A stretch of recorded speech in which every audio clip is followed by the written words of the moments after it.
Hello, everybody. Welcome to the TriStar Gym channel. Give me a thumbs up. Let me know the sound is working beautifully. And let's get started, guys. I saw Fiziev versus Gamrot. Knee injury. What can I say? I was hoping to do a podcast today about the fight. I was so excited about that fight. I even almost did a watch party. I was really excited. I was home, but then, things ended up being having me busy. So unfortunately, I wasn't able to do a watch party. But in the end, it was a good thing because the fight didn't turn out to be what we expected. For those of you who didn't see it, it was a super close first round. I'm not even going to speculate on who would have won. Very close first round. Very competitive. Things were warming up. And then Fiziev throws a kick in round 2, injures his knee.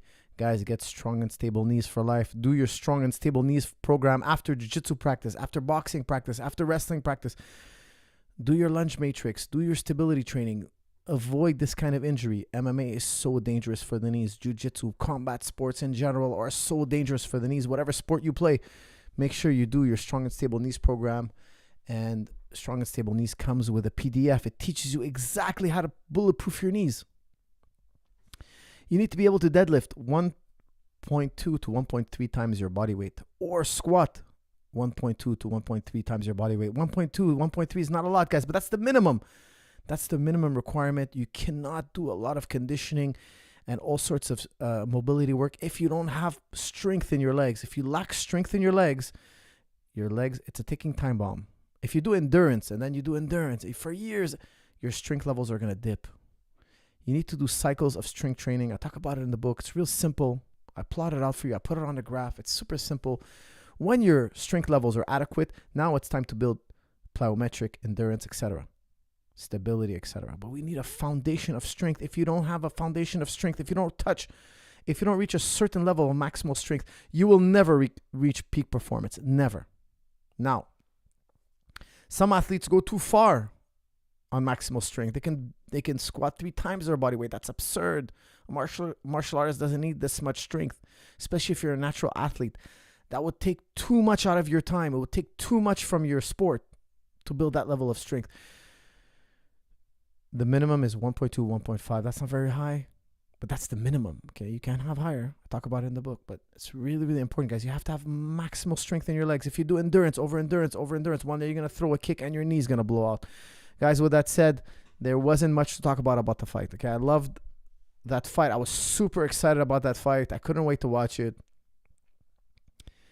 A 5-rounder would have been so interesting, but there's nothing for me to cover. Okay, I'm not going to speculate on who would have won.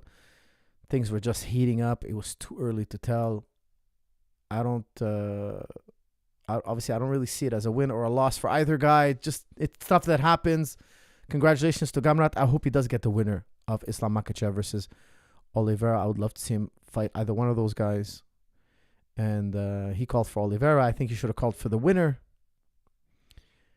Gaethje, of course, might get the winner, etc. I mean, there's so many possibilities. We might see Volkanovski jump up to 155. That would be my ultimate matchup. I'd want to see Volkanovski step it up and go to 155 and do it again. And he should do it as soon as possible because Islam Makhachev, in my opinion, is only going to get stronger and stronger as a champion. Shalom, sup coach. People are still upset about Izzy fight, including Dana White. Dana couldn't congratulate Sean on his win. Said Izzy looked off. I can't take Dana seriously. Thoughts?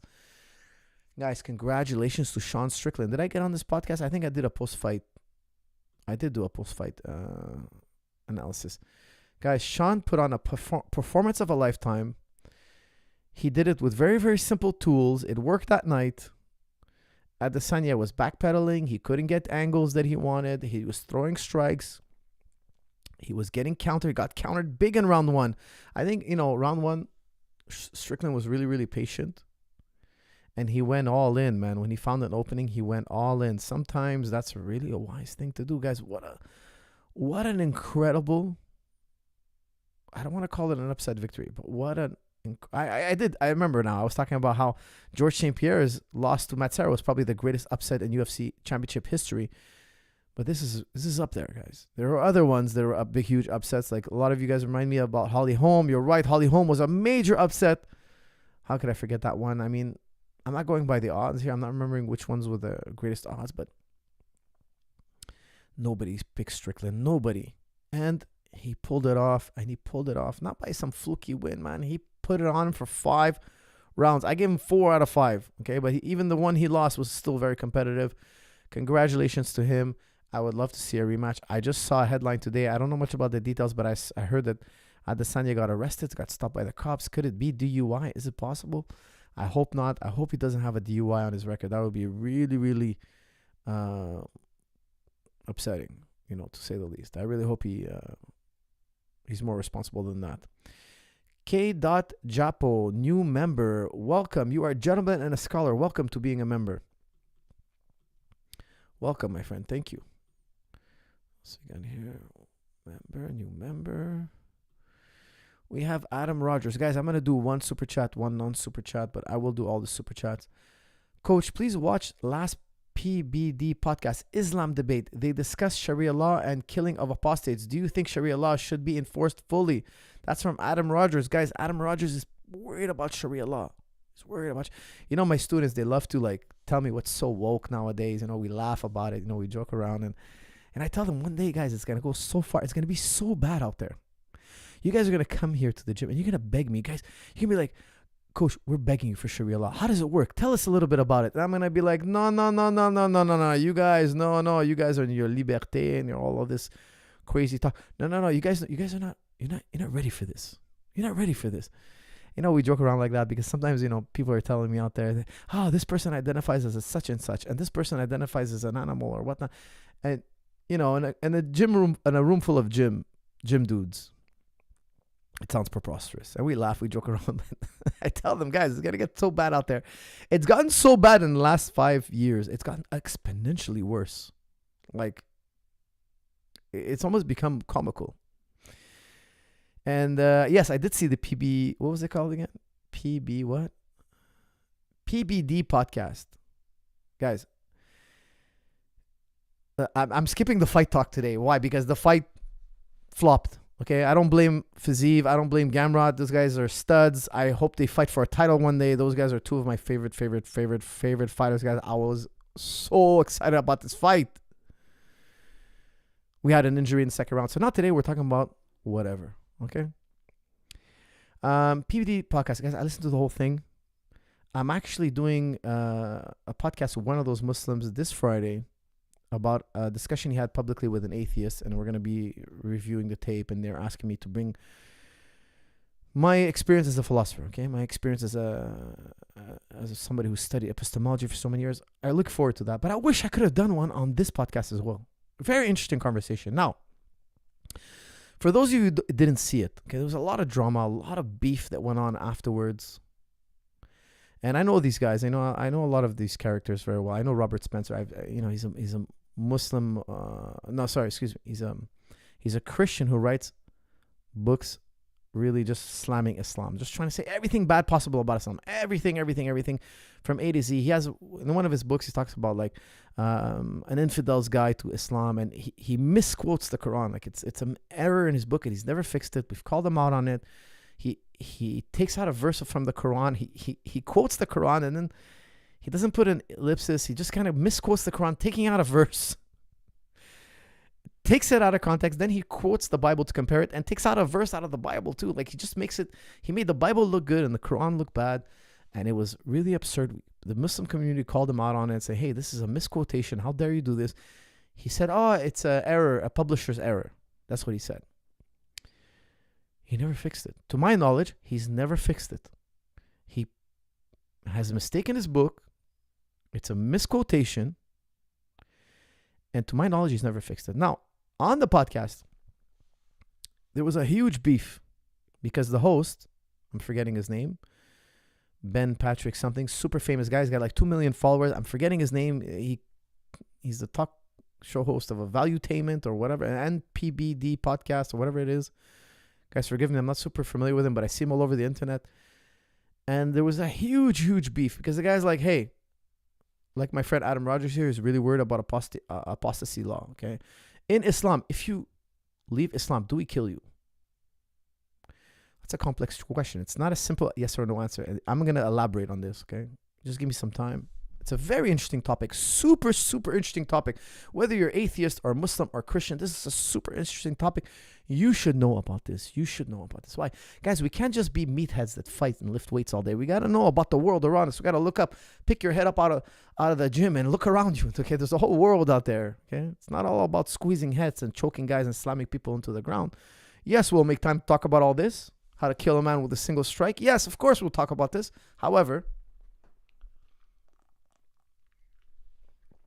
if you ever want to become a gentleman and a scholar, you're going to have to know about the ways of the world. Now, one Muslim apologist, he said to the Christian apologist, Robert Spencer, he said to him, hey, is killing for apostasy, meaning if you leave your religion, is it killing for that reason? Is it wrong inherently? What does it mean inherently? That means it's wrong in itself. No matter what, under any circumstance, if you kill somebody because they changed their religion, that is morally wrong. Doesn't matter what religion, doesn't matter what year, doesn't matter what time. If it's inherently wrong, we're saying that thing, that action has the germ of evil in it. That's what it means. That's what inherently means. It's in it. It's embedded in it. It's not circumstantial. It's not a question of context. No. It's always wrong. It's inherently wrong. There's never a good reason for killing somebody because they left their religion. So the Christian apologist says, yes, it's inherently wrong. Okay, open up the Bible. You read the Bible, the Old Testament. And what does it say in the Old Testament? It says, look, if in the Jewish text, in the Hebrew Bible, the Jewish Bible, it says, if your brother or your uncle or your sister, or I'm paraphrasing here, or anybody among the Jews, it's talking about, tells you, hey, let's go worship these other gods. Let's leave our religion. Kill him. Stone him. You'll kill him with stones, etc., etc. It's explicit. It's not implicit. It's explicit. It's telling you point blank, this guy deserves death. So now he has to condemn the Bible. He has to say, look, the God of the Hebrew Bible is being immoral. That's what inherently wrong means. It means there's no circumstance. There's no exception. The act of itself is evil. So he's like, no, we don't condemn the Bible. Well, here you go. You want to condemn the Quran, and it's not in the Quran, by the way. In the Quran, it never says kill the apostates. Never. I'm going to get to that later. Okay, we're going to talk about the Quran later, because I'm not saying it's yes, and I'm not saying it's no in the Quran. There's a nuance to the Quran. The Quran has a nuance. There is a time to kill apostates, and there's a time not to kill apostates. Okay. There's a nuance. In the Hebrew Bible, there is no nuance. Now, he's saying, oh yeah, but I'm Christian. The thing is, they believe Jesus is the God of the Old Testament. God is commanding the Jews to kill, because then you have the book of Daniel who's telling you, look, kill. Is it inherently wrong? He's saying yes. Therefore, he's ipso facto, by necessity. If I had a diagram here, I draw you the square of oppositions. He's condemning his own God. He just made takfir. He just called his God evil. He just called his God, immoral. God created a sin. There's no two ways about it, guys. Bring me 100 logicians. They're all going to be like, well, he just implicated God as immoral. Now he's trying to say, yeah, but we shelf that. It's no longer the case that we kill apostates, which is not true. It's not true. I'm going to get to that. Still, even if it was the case, even if in the Christian Bible it says don't kill apostate, if it doesn't matter. Once upon a time, you're saying that God did something evil. Now, does the New Testament say don't kill apostates? No, it doesn't. It says actually, Jesus says uphold the law, alayhi salam. He says uphold the law according to the gospel, uphold the law. And if you read the book of Revelation, when Jesus comes back, he's going to kill all the Jews that don't convert to Christianity. It's in their book. It says, if you guys ever read the Revelation, he's going to come in a robe of blood. Don't get me started on the book of Revelation. There's a lot of violence in it. Some Christians don't accept it. Some Christians want to throw it out. Nonetheless, that's the second coming. If there's no second coming, then Jesus didn't, according to the Christians, he didn't fulfill all the messianic. It's complicated. If Jesus doesn't come back, then he didn't fulfill all the messianic prophecies. They're in a catch-22. These Christian apologists were in a catch-22. I personally, I don't know how Christian they really were. I've spoken to a lot more seasoned Christians, I will tell you, they wouldn't make this mistake. They would have said, no, it's not inherently wrong. It's not inherently wrong. They would have said, look, there's a time and place. It's God's law. If he would have answered that way, then all the criticism he had about Islam, the 23 books that he wrote, burn them all. That's the thing. He criticizes Islam nonstop. And then he would have basically sided against his own books. The guy was stuck between a rock and a hard place. He got humiliated. Christians, I'm not knocking on Christianity or Christians, okay? I love my Christian brothers. I respect them greatly. I'm talking about this guy, Robert Spencer's. I'm not talking about 99% of Christians who know their book. They would have said, killing for apostasy is not inherently wrong. They would tell you, we don't do it anymore, but it's not inherently wrong. He made a massive mistake. So massive that later on Twitter, he got in a beef with the host. The host, he's not a theologian. He's not talking about scripture and all that. He was trying, from what I understood, he was trying to bring Muslims and Christians back together. Hey, can we deal with this new wave of craziness that's going on social media today? Can we invite the young kids to start thinking morally again, etc.? Can we, there's a lot of problems in our societies, etc. And he's saying, look, religion has some positivity to bring to our societies. Maybe we can revive the nuclear family again. I think that was his intention. But he's like, hey, let me bring them up here. Let them duke it out. And after they duke it out, okay, they went back and forth. They talked about their differences. They talked about the similarities. Okay, now, can we find some common ground? That's the drift I got from the host. Now, Robert Spencer, the guy who got humiliated, he went back online and saying, oh, watch this. The host of the show, Ben Patrick, he's going to convert to Islam soon. Watch this. He's going to convert to Islam. And don't be surprised because the world is so immoral now. He's criticizing the West. He's saying the West is so immoral. They can't tell right from wrong anymore. For sure, they're going to convert to Islam. Robert Spencer is saying, look, he's spent over 15 years writing books about Islam, hating on Islam, saying Islam is evil. Now he's saying, look, all the West is going to fall into this evil trap of Islam. And Ben Patrick is going to fall in it. Why? Because they don't know morality anymore. So he's saying he knows morality. He has the way of morality. And us, we're all crazy and we're psychotic and we're going to kill each other and we're going to kill all the apostates, etc. And we're going to have this dictatorship and we're going to have Sharia. And it's going to be like authoritarian. Now, Ben Patrick clapped back and he's like, hey, I gave you a platform. I gave you a chance to talk about your worldview. I wasn't involved in the dialogue. I'm not the one who fell in the trap. I didn't put you in the trap. I'm not the one who twisted your arm to contradict yourself, to condemn your own religion. Ben Patrick is like, I gave you a platform. They came prepared with questions. You embarrassed yourself. He basically says in this thing, I understand why you're upset. I understand, but that's you. That's on you. It's nothing to do with me. Guys, the host had nothing to do with it.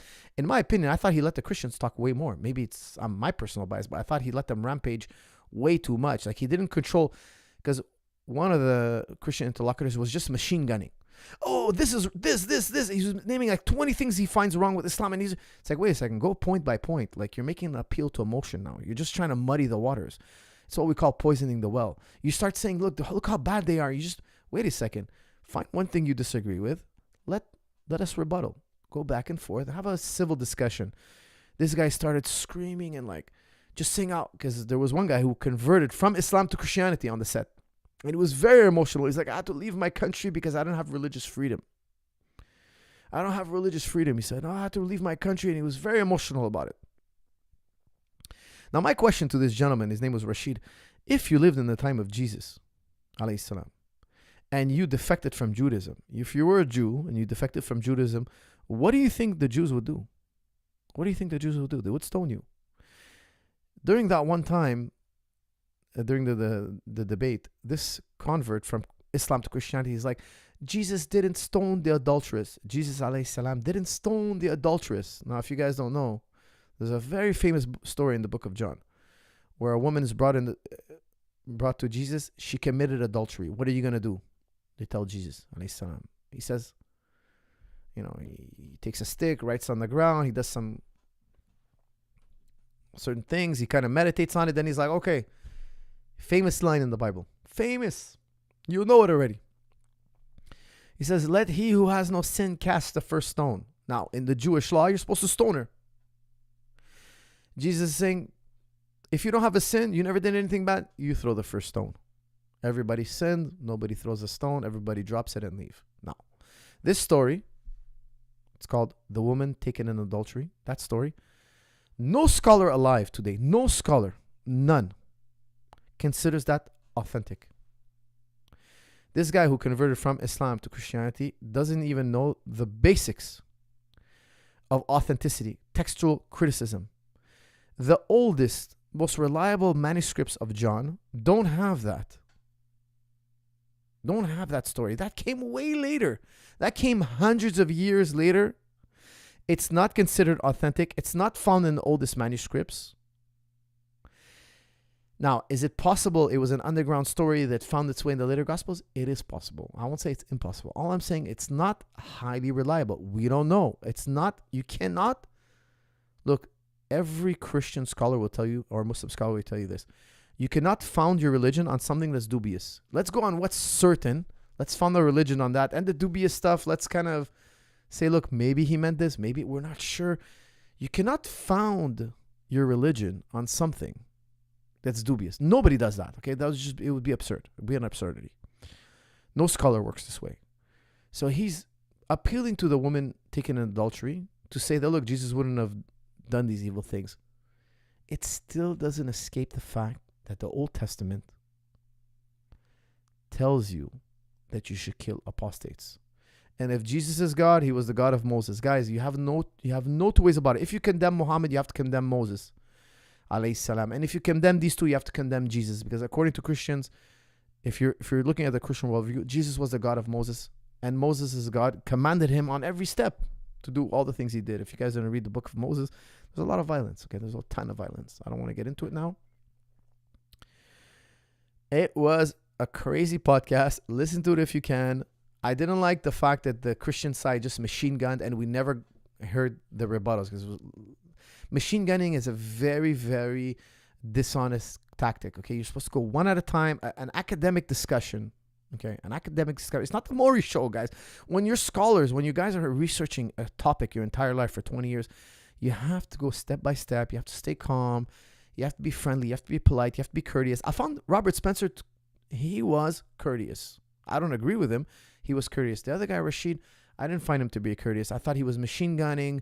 He was just trying to appeal to emotion. I didn't like him. I'm not a fan of Robert Spencer at all. I think his points are absurd. However, I liked his demeanor better. He was more respectful. He allowed for back and forth. He wasn't machine gunning. He went one point at a time. They asked him, what is your biggest grievance? Think about it. A guy who's writing books about Islam for 20 years. What is your biggest grievance? He said, apostasy law. You kill people for apostasy. That's in your own book. That's in your own book. You know, there's a famous verse in the Gospel of Matthew. Don't see the splinter in my eye until you remove the beam in yours. Man, I wish the Muslim guys quoted him Matthew. That would have been epic. How dare you point the finger at Islam? Now, let's look at Islam, okay? I get this question all the time. Does Islam kill for apostasy? Apostasy just means if you leave Islam, do we take you down, throw you off a building? Do we chuck you off a building and kill you? Is that what we do? The answer is no. Now let me tell you why. Okay. In the Quran, it explicitly says there is no compulsion in religion. Compulsion means force. We cannot force you in your religion. The Quran says, look, you believe in your religion, we'll believe in our religion. You're never going to agree with us. We're never going to agree with you. It's okay. Let it be. You can have freedom of religion in Islam. You can.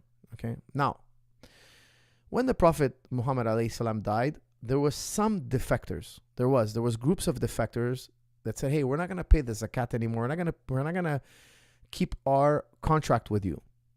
We had a contract to live as Muslims together. You guys have to understand a little bit about Arabic history, okay? Because it's contextual. Apostasy law has to be in a certain context in Islam. It's not like Jewish law. Jewish law, it's you apostate, you die. Period. It's explicit, guys. It's not me who wrote the book. It's not my interpretation. If we ask the Jewish law, they say, look, this is how the Jews did it. They don't do it anymore, guys, but it is in their book. They don't do it anymore. They say, look, well, today in modern age, we just don't follow that part anymore. But if the Jews ever rose to power, maybe they re-implement it. But today, there are other powers. There's going to be public criticism. You can't practice that in this day and age. But in Islam, it's not an official death sentence. Let me explain. There's a lot of nuances to this, okay? In Islam, we have something called the Ridda Wars. Abu Bakr, radiallahu anhu, he was in charge. The Prophet, alayhi salam, he died now. He died. When he died, some people defected. They said, look, we don't want to be part of this nation anymore. Because before Islam, it was kill or be killed. It was World War III. Okay, it was just like kill or be killed, tribal wars, law of the jungle, my tribe versus your tribe. There was no law. There was no law. There was no taxes. It was the Wild West. The Arab Peninsula was not a civilization. It was kill or be killed, tribe versus tribe, man versus man. I love how Juan Cole, a scholar in Islam, not a Muslim, he expressed it. He said, when Muhammad was born, alayhi salam, he must have thought the whole world was at war. And he explains how there was wars within the Arab Peninsula and all around him. All the nations around him were at war. He was born in just a chaotic world war. That's what it must have seen. That's all he could see. Left, north, south, west, east. Nation after nation and tribe after tribe. Everybody trying to kill each other. Juan Cole, a historian, a non-Muslim, that's why I'm accrediting him, because you can get a perspective from a non-Muslim. He's saying, look, he rose to the top and he made the Arab Peninsula civilized. Now there was a law. You can't kill somebody and get away with it. If you kill somebody, you're going to be brought to justice. We have a tax system. Guys, you cannot have a civilization without tax. I dare anybody to point to one major civilization, a developed civilization, that doesn't have a tax system. Maybe in the future it can happen, but for us to come out of where we were, we needed a tax system. If you want a government, you need a tax system. I'm not going to get into why that's necessary. It doesn't exist. There's no nation that rose to prominence without a tax system. Never. Never happened. Now, sooner or later, they needed to implement taxes. Now, Islam was the same thing. Now, when the Prophet ﷺ died, they said, okay, we're going to defect. They didn't want to pay the tax. They were going to go back to their pagan gods, etc. Now, you have to understand something. That's treason. You made an agreement. You gave your oath. And now you're basically breaking away. What does that mean? If you break away, that means we're going to have tribal war again. We stabilized the peninsula. The Muslims stabilized the peninsula. First time in Arab history. I can walk from once, guys. If you go to the Muslim world, okay, not the very few places where there's a lot of war, but any developed Muslim country, it's the safest country in the world. It's mind-bogglingly safe. I remember one time I was swimming in Dubai. I left my pouch and I was like, it was the first time in Dubai. I was like, I'm worried about they're like, forget about it. Don't worry. I'm like, I have a lot of money in there. Don't worry about it. Nobody will touch your pouch. Nobody. Swim as far as you want. Go swim. Leave it there all day. Come back tomorrow. It'll be there. There is no crime. Why? Because of what happened 1,400 years ago. Because of this, the Arab Peninsula was stabilized, my friend, never to be destabilized outside of crazy wars, okay? Back and forth wars. The peninsula has been more stable than ever. Now, these tribes, they want to defect. Why? Because politics, money, loyalty to their forefathers' tradition, etc., or whatever it may be. It's a threat to the stability of the country, the nation. So, the Khalifa at that time, the ruler of the Muslim world, waged war on them. Okay, he said, you're breaking your oath. That's an act of war. It's treason. Now, other Muslims, scholars at the time, okay, we'll call them scholars, the Sahaba, the most knowledgeable, disagreed. There was a ikhtilaf, there was a disagreement, there was a difference of opinion. Now, because the leader issued it, we have to follow the leader. But there was a difference of opinion. In Islam, we can't have what we call a shura. The experts will discuss, will have a vote, so to say. They will express their opinion, and there will be a back and forth, and there will be a There is a type of democracy. There is, okay, a certain type, a shura. We call it a shura. A shura is just like, okay, the who's who will come together, and not everybody, not every layman, not the guy who doesn't know anything about politics. No, the experts, they'll come together and they'll decide they'll advise each other, and in good spirit, in the spirit of doing the right thing, doing the moral thing, they will decide what is the lesser of two evils. Do we let the peninsula become disrupted and now we can have killings again, we can have kidnappings and wars and tribal wars, or do we stabilize it? Do we take this small group, do we stabilize it, do we fight them, do we get them to yield, and now the peninsula is stable again? Which one is the lesser of two evils? That's really the question in Islam. We know we're confronted with two evils. Now, if there was a Muslim who's like, you know what, I don't really believe, and you're living in the Arab Peninsula, I don't really believe in Islam, I'm going to keep it to myself, I'm not going to try to create an upheaval.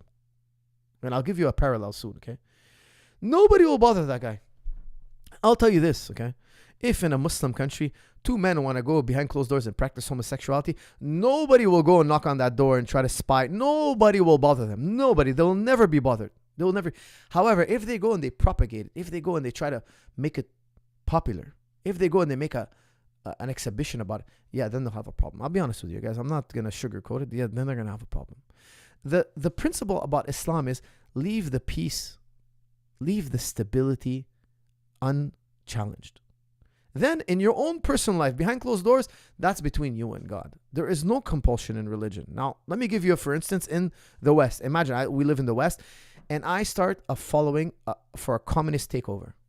Let's say I start telling people, hey, I start rallying people. I'm marching in the streets, and I'm convincing people we should be a communist. We're going to take over America. I'm publicly saying, look, I don't believe in the American way of life. I'm going to take away the First Amendment. I'm going to take away that. I'm going to do it by force. I need your support. Imagine we're talking like that. Let me tell you, it wouldn't be long before they arrest me. If I lived in the States, so to speak, they would take me for treason. They would put me in Guantanamo Bay. Rightfully so, I would agree with them. I would say, look, who is this person to destabilize the state? Who is this? How dare he destabilize the state? Now, all pioneers, every country did it this way. They pioneered, the state tried to fight them, and then they succumbed the state, or they were crushed. Guys, that's the story of history. Read your history. Well, the story I just told you happened time and time again. Sometimes the rebels win, and there's a new regime, and sometimes the rebels lose. That's the story of history. In Islam, if Islam ever is in rule of a country, they will tell you, don't disrupt the peace. Do what you want behind closed doors. Behind closed doors. That's between you and God. There is no compulsion in religion. Can we kill somebody who commits treason? Yes. Now, I'll tell you something. Because there's prison systems and it's not, the Prophet ﷺ, in my opinion, he wouldn't execute you. He would put you in jail. Why? Because in the medieval period, there was no jailing system. There was no jailing system at all. So what could they do? Well, there wasn't many options. If you committed treason, it was death. Today, they have Guantanamo Bay. They have, and states prefer putting you in prison, because if you kill a rebel, you could turn him into a martyr. He could become really famous, really popular. People never forget him. They start wearing his, T-shirts. They start, lamenting about it. Believe me, I could point to you throughout history. Okay, like, I don't want to, because these are sensitive topics. Okay, people love their martyrs, but believe me, there are famous names. I could just drop a few names right now. You'd be like, oh yeah, you're right. That he was a rebel. People believed he was a martyr, and now look, they just can't forget. They can't let it go. Now, does every state punish treason? The answer is a resounding yes. If in Islam, you don't want to do Ramadan, no Muslim is going to come and bother you about it. If you don't want to pray 5 times a day, nobody's going to bother you about it. If you're not professing your faith, nobody's going to bother you about it. That's between you and your God. Now, if you destabilize the state, it's going to be a problem, guys. Every state does that. I think it's total hypocrisy to say that states don't punish treason. Now, I'm going to leave you with this, okay? I'm going to end this topic. In the story of the Quran, in the story of Noah and the Quran, you guys know it, there's a great flood. And the Quran never says the whole world is flooded, by the way. It says the sinners were drowned. It never says the whole world is flooded. Never. In the Bible, it says the whole world is flooded, not Islam. Okay, in the Quran, it says the sinners are drowned, and Noah gets on the ark, of course, and he's calling his son, and his son doesn't have faith in the ark, and he climbs up the mountain, and he thinks he's going to be saved by going up the mountain, up the hill, up the mountain. And his father's calling him, come back, get on the ship. And God tells Noah, alayhi salam, says, let him be. If he doesn't have faith, let him be. This, a lot of Muslims will point to this story and say, look, there's no compulsion in religion. It's told explicitly. It's taught to us in the story of Noah that not everybody's going to be a believer. Even the son of a prophet. Even the son of a prophet can be a disbeliever. The biggest atheist can convert to Islam. The biggest Muslim can become atheist. God tells us in the Quran, I'm going to make atheists believers out of atheists. I'm going to make atheists out of believers. Not atheists, disbelievers. Okay, Quran doesn't use the word atheist. There is no compulsion in religion. It's true. If you rock the boat, you might get punished. Don't rock the boat in Islam. That's between you and God. Nobody's going to bother you. The Quran says God doesn't need you to worship him. God doesn't need you to be a believer. This is for your benefit. You come to God, you'll get benefit. You don't want to come to God, God has no need for us. No need for our prayers, no need for our worship, no need for our admiration or love. Okay, God has no needs. Now,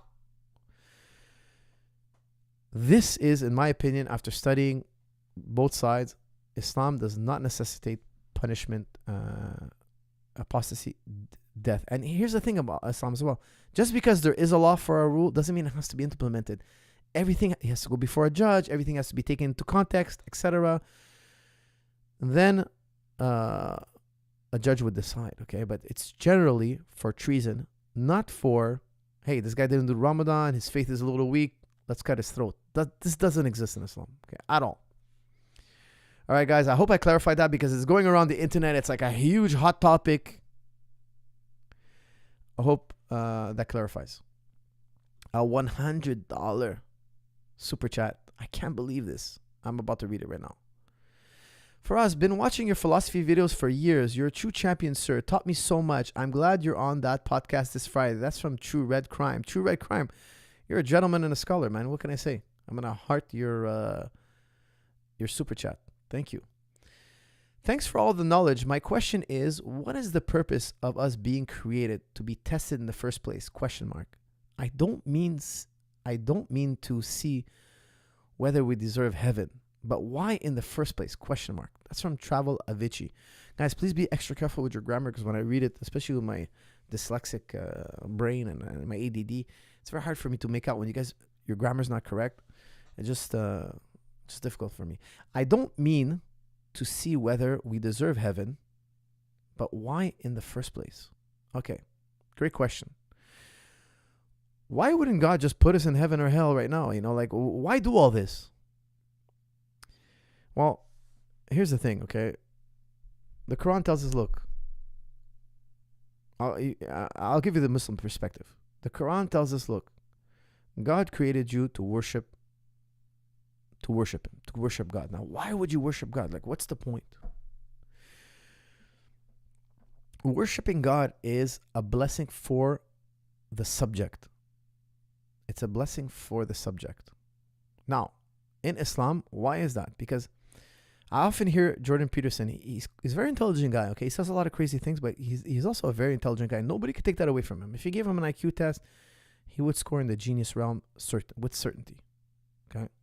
I don't agree with everything he says, but the man's a brilliant man. He says love is the highest truth. Now, I disagree with him. It's a kind of a weird statement, but basically what he's saying is because you cannot deny first-person experience, and the greatest first-person experience, he's saying, is love. Now, for me, that's a bit too romantic. Okay, so I'm not the type of person, but I'll tell you something. It's not true. He's wrong. There's a higher state of first-person experience. You cannot deny first-person experience, okay? It's impossible. It's known directly. There's no mediation between our experiences, our first-hand experiences. There's no mediation. There's no mediator. You're having a direct experience. We'll talk about that another day. Okay? How we know things. If you know things directly, there's no possibility of being wrong of what you experienced. Okay? Now, He's saying, look, the highest thing I've ever experienced, the truest thing, the thing I could be certain of is love. He's wrong. He's wrong. Worship is higher than love. It's a more potent level of love. Imagine I tell you, I love my wife. And then another person says, you love your wife? I worship my wife. Which one of these two individuals is having the more powerful experience? The one who's worship. Now, we would never say we worship our wife. That's cringe for us. Muslims, that's totally cringe. That's like, there's only one entity worth of worship, being worthy of worship, and that's God. Okay, that's how the Muslims see it. See, Muslims, it's God first, then the community, family, etc. In liberal view, it's me. What makes me happy? We'll talk about it another day. But it's a selfish view. I would say ultimately it's selfish. You get self-absorbed. That's why if you look on social media, everybody's obsessed with themselves. Everybody's like, if you ask psychologists, what has been the latest trend in the last 20 years? They're going to tell you, there's been a massive spike in narcissism. Massive. Why? Because people are like all day obsessed with themselves. People are more self-absorbed than ever in history. But put that on side for now. Because worship is the total opposite of narcissism. It's humility. It's the other direction. Go the other direction. Now,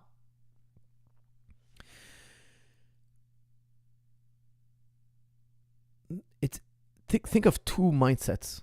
One is like, one person he worships, like wakes up in the morning and says, thank you, Lord. Thank you, God, for my drink, my coffee. He feels like everything he's received is a gift from God. Just forget if you're an atheist or not. Think about the mindset for a second. Think about the mindset. He feels blessed. Everything is a blessing. He interprets everything as a blessing. The Muslim mind, we never see anything as bad. Everything that happens is for the greater good. Now think about the opposite. A person who thinks about himself, he's the opposite of worshiping. He's narcissistic. He wakes up in the morning, I don't have this. I don't have that. This person said, everything rubs him. Everything brings him misery. Unless the world yields to his every whim, he sees the world as something wrong with the world. The world is not right. Because his whims and desires are not catered to. How come my wife doesn't see my value? If you're a true narcissist, you think you're greater than everybody. You think you're the best. You're the center of attention. The world revolves around you. Why isn't your wife extra nice to you? Why isn't she thinking about you? You're the most important person in the whole universe. Why isn't she praising me today? Why isn't the mailman bringing my mail first? Why is this person talking to me with this tone? The world becomes one battlefield after another after another. Why isn't everybody holding me in the highest esteem? Now, when you're a baby, I love psychology, okay? As a philosopher, I'm telling you. When you're a baby, you could be stuck in a type of psychosis, because when you're a baby, you get that love, you get that unconditional love. Some people get stuck with that. As they grow up, they become narcissistic. They want to have that love they had once upon a time when they were a baby. Everything they did was right. If they peed themselves, it was cute. If they made a weird sound with their mouth, everybody will pay attention. Look, they want to have that unconditional baby love. They don't want to grow up in adulthood where they have to earn their peers' respect. Today, I'm part of this community now. I'm coming out as this and that. People praise you, like you. Dude, so what? What did you earn? What did you do? It's free accolades. Look at me. I associate as so-and-so. Look, I'm so open-minded. I don't want to say. I'm a free thinker. Look at me. I'm a free thinker.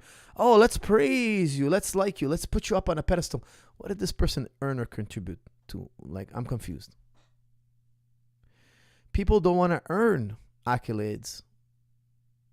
They want to inherently receive them. I find it's crazy. Guys, contribute to society. Help your fellow man.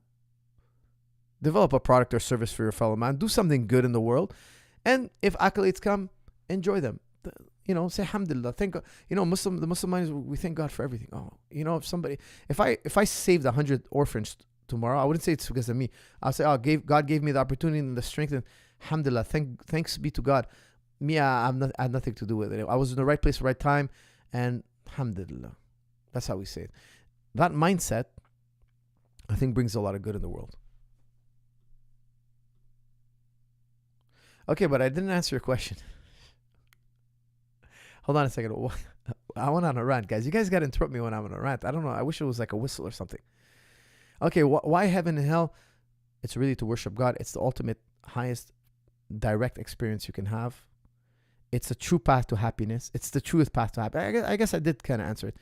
It's the truest path to happiness and community. There's no top G. There's only God. We don't put one. Nobody's worth anything except what God gave you. We see it like that. When I see somebody do something amazing, man, I think that's God given. That's a gift from God. I don't get jealous. I don't get upset. I don't get bitter. That's a gift from God. That is the will of God. You know, in Islam, in our tradition, one of the Sahabas, once he said something so beautiful. I found it so beautiful. He said, look, I'd rather eat hot coals than say of something that happened, I wish it didn't happen. Think about that. Anything that happens, you know, Leibniz, I love to quote non-Muslims because even Leibniz, one of the greatest thinkers of all time, he agreed to this. He says, we live in the best possible world. It's a very Islamic view. Very Islamic view. Everything that happens is for the greater good. Something good will come out of it. Now, I know it's hard to believe. It's hard to swallow. Sometimes we see things and we're like, whoa. That seems like there's nothing good that's going to come out of that. Believe me, there's always something good that's going to come out of that. Now, Muslims and non-Muslims, we believe this. Muslims and non-Muslims, we also have this view. The greater good.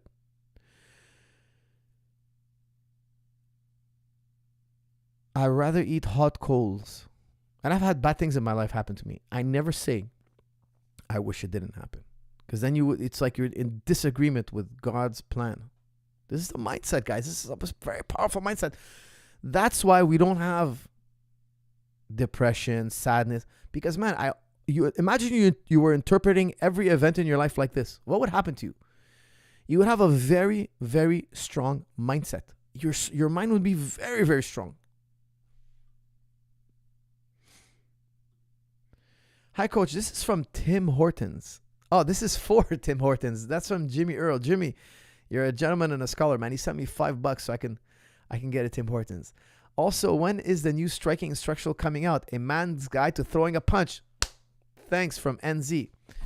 My brother, it's going to come out next Wednesday. This Wednesday. I think I'm going to do another podcast this Wednesday, and I'm going to release my new video. I'm super excited about it, guys. It's 2 hours. It's a crash course.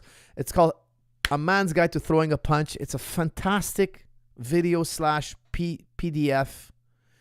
There's a summary PDF, a quick reference guide. I boil it down to 3 phases of training: warm-up, technique training, and then fitness. I show you guys fitness workouts for a boxer should do 3 things: warm-up, technique. The drills are in the video, in the book. And then you finish with conditioning. That is the classic way boxers train. It's tried and true. Guys, the Puncher's Guide will come out very hopefully this Wednesday. I will do another podcast this Wednesday. Guys, please leave in the comments what's a good topic to talk about this Wednesday. Anything you guys want. I'll give you guys carte blanche because I haven't looked at what matchups are coming up. And we're going to be doing it before Saturday. I don't even know who's fighting this Saturday. I have to look it up. But what good topic would you guys want to talk about, discuss, comments, and questions? Put them in the comment area, and I'll scroll through it, and hopefully we'll have a great podcast this Wednesday. And I will release a man's guide to throwing a punch. Guys, also, use promo code on your screen, FALL50 off. Get 50% off anything on jujiclub.com. Samuel Crisanto. In the Bible says, God wants to bring heaven on earth instead of us to heaven. Is heaven something to strive for through living in God as opposed to an afterlife? Is this the same in Islam? That's from Samuel Cristiano. I think Samuel's saying, look, is heaven a place here and now? I don't think in the Christian Bible it says that, okay? I think it says some will inherit the earth. There's the Jehovah's Witness, to my understanding, guys, I'm not an expert in Jehovah's Witness, but I believe that they have this view that there's a certain number. There's actually a number. I can't remember the number exactly. I remember once speaking to a Jehovah's Witness, and he was telling me something along those lines. It was a long time ago. Forgive me if I'm misquoting him. But I believe that No, I'm certain that the Christians believe in an afterlife, in a heavenly world where they walk with God for eternity. From my understanding, there's no sex going on in heaven. Now, in the Islamic paradise, we don't call it heaven. Heaven for us is, when we say heaven, we mean the stars, the planets, like what you see when you look in the sky. That's the heavens. For us, what the Christians call heaven, we call it paradise or the garden. Okay. Paradise for us, there's lots of sex, drinking, you name it. Sex is not inherently bad in Islam. Islam, you're allowed to have sex for fun. No problem. Now, some Christian views in history, you're only allowed to have sex the minimum amount. Like Paul tells you, like, try to be abstinent if you can. If you can't be abstinent, take one wife. Like, but don't do more than that. Like, the more religious you are, the less sex you should want. Now, in Islam, it's completely different. Islam, we're very like the Hebrew Bible. You know, the Hebrew Bible, Solomon had 700 wives, 300 concubines. Alayhi salam. Many prophets had multiple wives. And then Christianity comes along and Paul's like, hey, whoa, stop all that.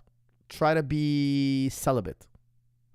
And when we go to heaven, it's going to be no sex. You're going to be walking with God. I don't know what that means. Nobody really knows what that means. But you're going to be happy. You're going to be in a state of euphoria, happiness. Now,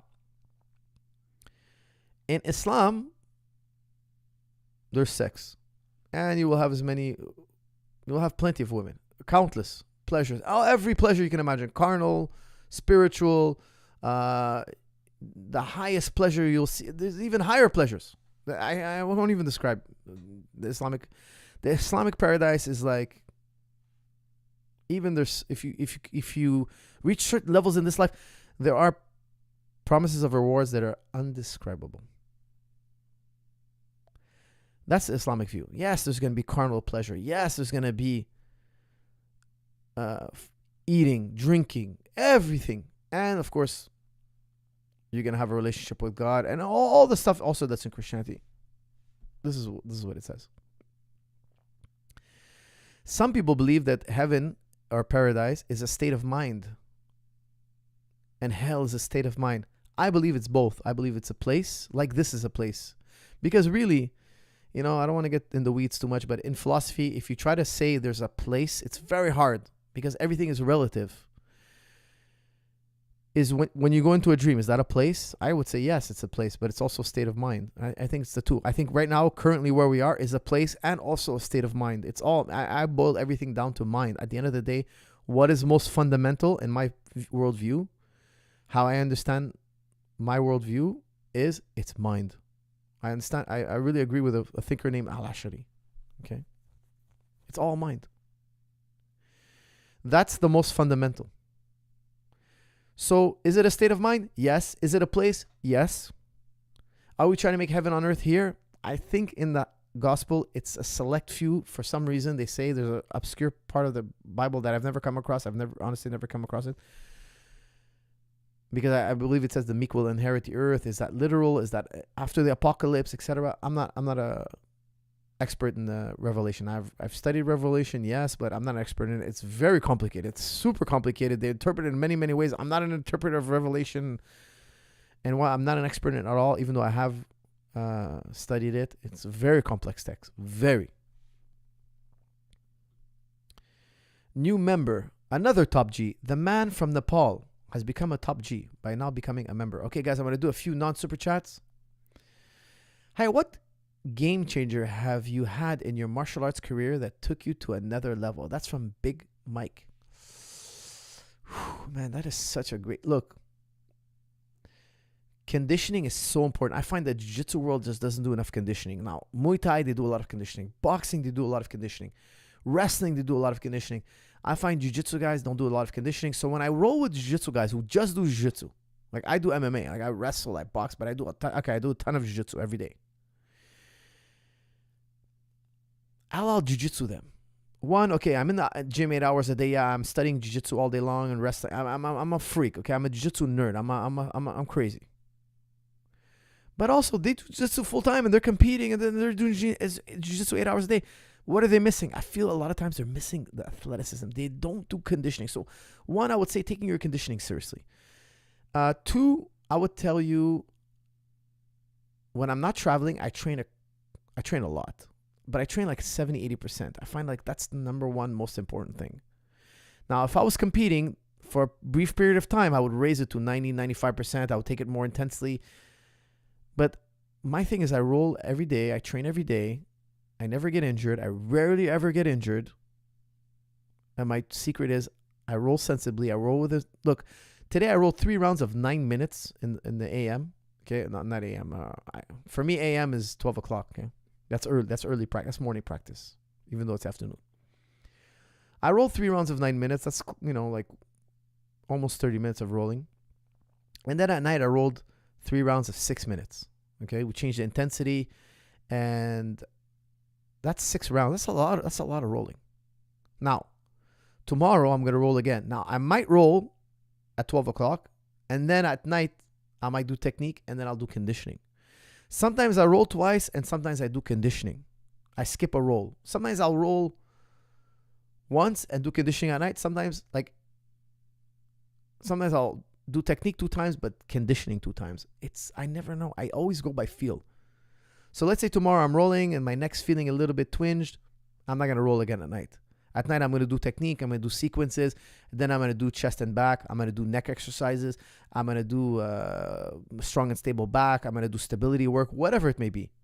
I'm always constantly doing technique, rolling, and conditioning constantly. And I fit them where I see fit, how I see my body feels.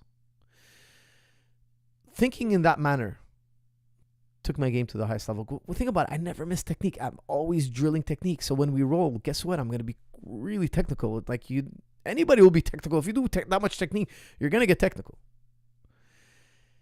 And I roll, which is a type of conditioning, or I'm going to do deadlifts, or I'm going to do box squat, or I'm going to do band pulls, or I'm going to do some running, or I'm going to do some air. I'm going to do a form of conditioning if I'm not rolling. Now, some days I don't feel like rolling and I don't feel like conditioning. What's the next thing on the tier? Okay, let's just do a little bit of abs. Let's just do, maybe a little stretching. Let's just work the stability ball. I talk about how to work the stability ball and strong and stable knees. I like you guys to train 3 hard weeks, and the 4th week, make it lighter. That's when I implement the stability ball. I'm going to roll less. My conditioning is going to be half what it usually is. I'm going to give a time for my body to rest. This training in cycles will keep your body healthy and strong, and it will break you through plateaus. Because you need to allow for adequate recovery. In a nutshell, if I had to tell you it again, okay, this is basically, it's all in strong and stable knees, okay? It's in the PDF. Never train 100%. Always work with a margin of safety. If you're rolling at 70 to 80%, man, you're safe. You're rarely ever going to hurt yourself. I never miss technique. Never. That's number 2. I never miss technique. I always do technique. Even if I'm tired, even if I have my knee is sore, okay, I'm just going to do technique that doesn't bother my knee. And then I'm going to do something physical. Either abs, neck, shoulders. I'll do strong and stable shoulders. I'll do strong and stable running. I'll do an airdyne workout, whatever it may be. I'm going to do something conditioning. If I have to work on my max lifts, I'll do some deadlifts, some squats. Or if I feel healthy, I'll roll. I don't necessarily have to roll every day. Now, sometimes I don't roll for an entire week. It's very rare, but sometimes I just feel like my body needs a break, man. My joints need a break. Okay, I give my body a week. I'll work neck, stability ball, whatever. But I never break my habit. I never like, oh, you know what? I'm a little sore today. I'm not going to go to the gym. No. I never break the habit. I go to the gym. I punch in the clock. I come back. And for me, that consistency changed my game. Not only did I become really good at, I trained a lot in striking, wrestling, jiu-jitsu. I trained a tremendous amount, a crazy amount of gym hours. Because I worked at a sustainable pace.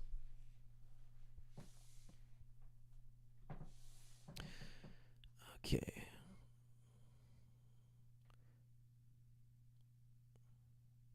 New member. That's from Kate. Okay, thank you. What else we got here? I'm going to do another non-super chat.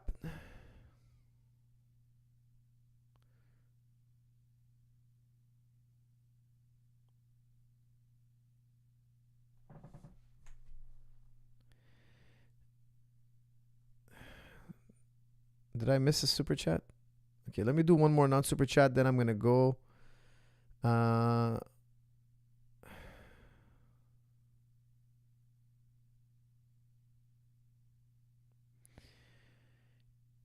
If you believe Spinoza that everything is predetermined, how do you make yourself do anything? That's from Milan. Guys, I'm going to grandfather that question because I've done it so many times. I'll do it again in the future, but not tonight. Determinism, there is something called compatibilism. Look it up. There are a few theories that are very, they can bring the two together. Okay, one more non-super chat.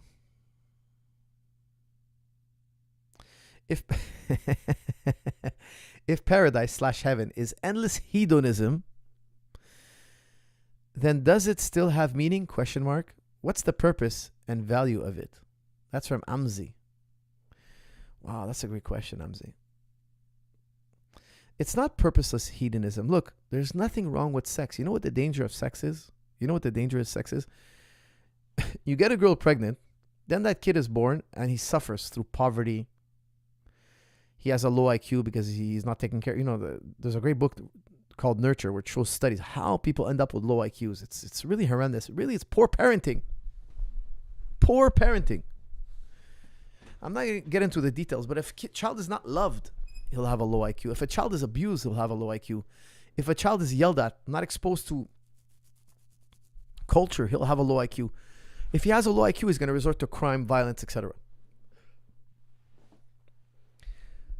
It's crazy because think about it. How come in the Quran we can have sex left and right? It's not hedonism in the Quran. There's no downside to sex in paradise. There's no downside. There's not going to be any illegitimate children. There's not going to be transmitted disease. There's not going to be people getting a heart broken. There's not going to be mental illness. People committing suicide because their lover left them. There's not going to be none of that. There's just going to be the good part. And what's wrong with that? My favorite activity. Why would it be wrong? Now, I like to practice my favorite activity. I do it in a way that doesn't harm society. I do it in a way, okay, that girl, I put a ring on her finger. I married her publicly. I told everybody, look, if this girl here gets pregnant, it's me. I'm taking the responsibility for this child. When I work, I will take my salary and I'll make sure I provide for that child and for this woman. Think about it. The woman's taking a big risk. She has to carry the baby for 9 months and she has to raise that child. That's why I treat my wife so. I always tell my sons, I tell my kids, yeah, I'm spoiling your mother, but because she gave me 3 children, she carried you. She put our career on hold. My wife put her career on hold. She did the hardest thing, which is raise kids, man. It's the most important job. It's the hardest job. That's why I put her on a pedestal.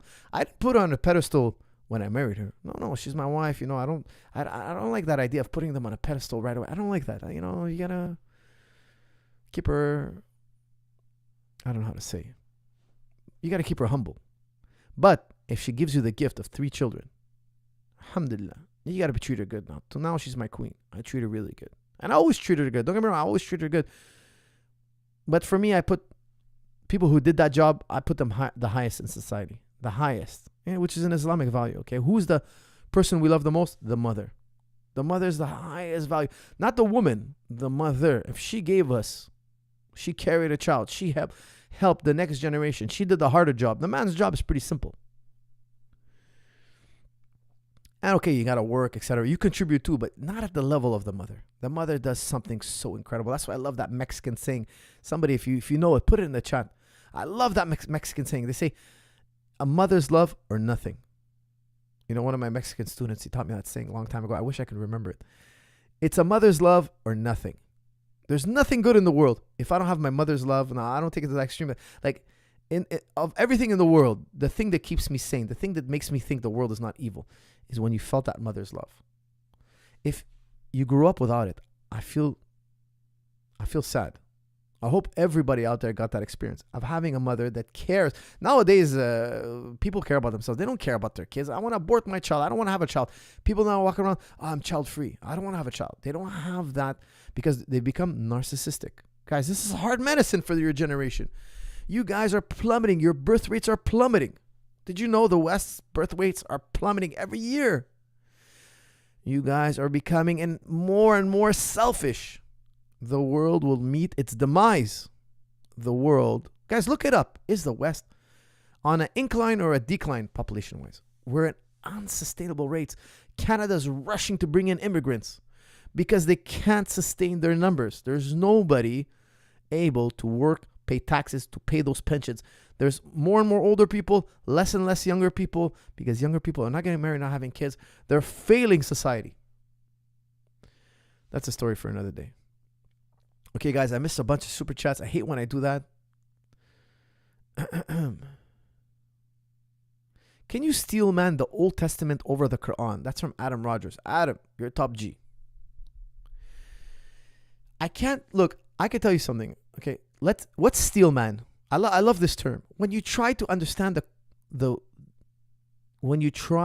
love steel manning. Guys, whenever I have a discussion with somebody, I always do my best to steel man their argument. Okay, let's look at what is a steel man. I'm going to keep it really short. The opposite of a steel man is a straw man. Let's say, for instance, you tell me, let's say you say, I don't know, Michelle is not a good driver. Let's say Tom tells me, hey, coach, Michelle is not a good driver. And then I turn around to the classroom and I tell people, hey, hear that, guys? Tom is such a sexist. He thinks all women are bad drivers.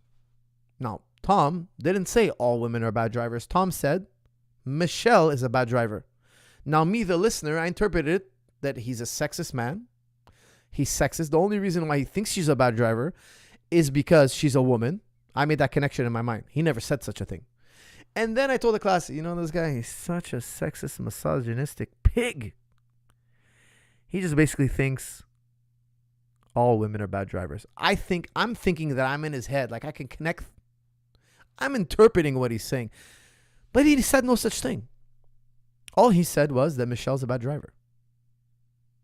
Now, sometimes I tell my wife, oh, you look really beautiful today. Sometimes she tells me, oh, what, I wasn't beautiful yesterday? You didn't think I looked good yesterday? Now, in her mind, yesterday, she changed her outfit. She might have done something different with her hair. I didn't compliment it. I didn't pick it up. But today I did. So therefore, it must mean I didn't like the changes she made yesterday. Is that what I'm trying to say? She just strawmanned me. Happens all the time. People strawman each other all the time. Steelman is like, I'm really trying to see what you're trying to say. Guys, I've taken classes on Judaism, Hebrew Bible classes, university. I've written essays on it. I did my best to understand them fully. The Hebrew Bible, look, I don't do like a lot of apologists. I don't think the Hebrew Bible is evil at all. At all. I think if you take things in their context, it makes sense. Now, there are certain things I believe have been changed in the Hebrew Bible. I'm going to be totally honest with you. Because the first thing, like when I studied Buddhism, guys, I am studying Buddhism now as well. I look for authenticity, number one, because authenticity is a prerequisite.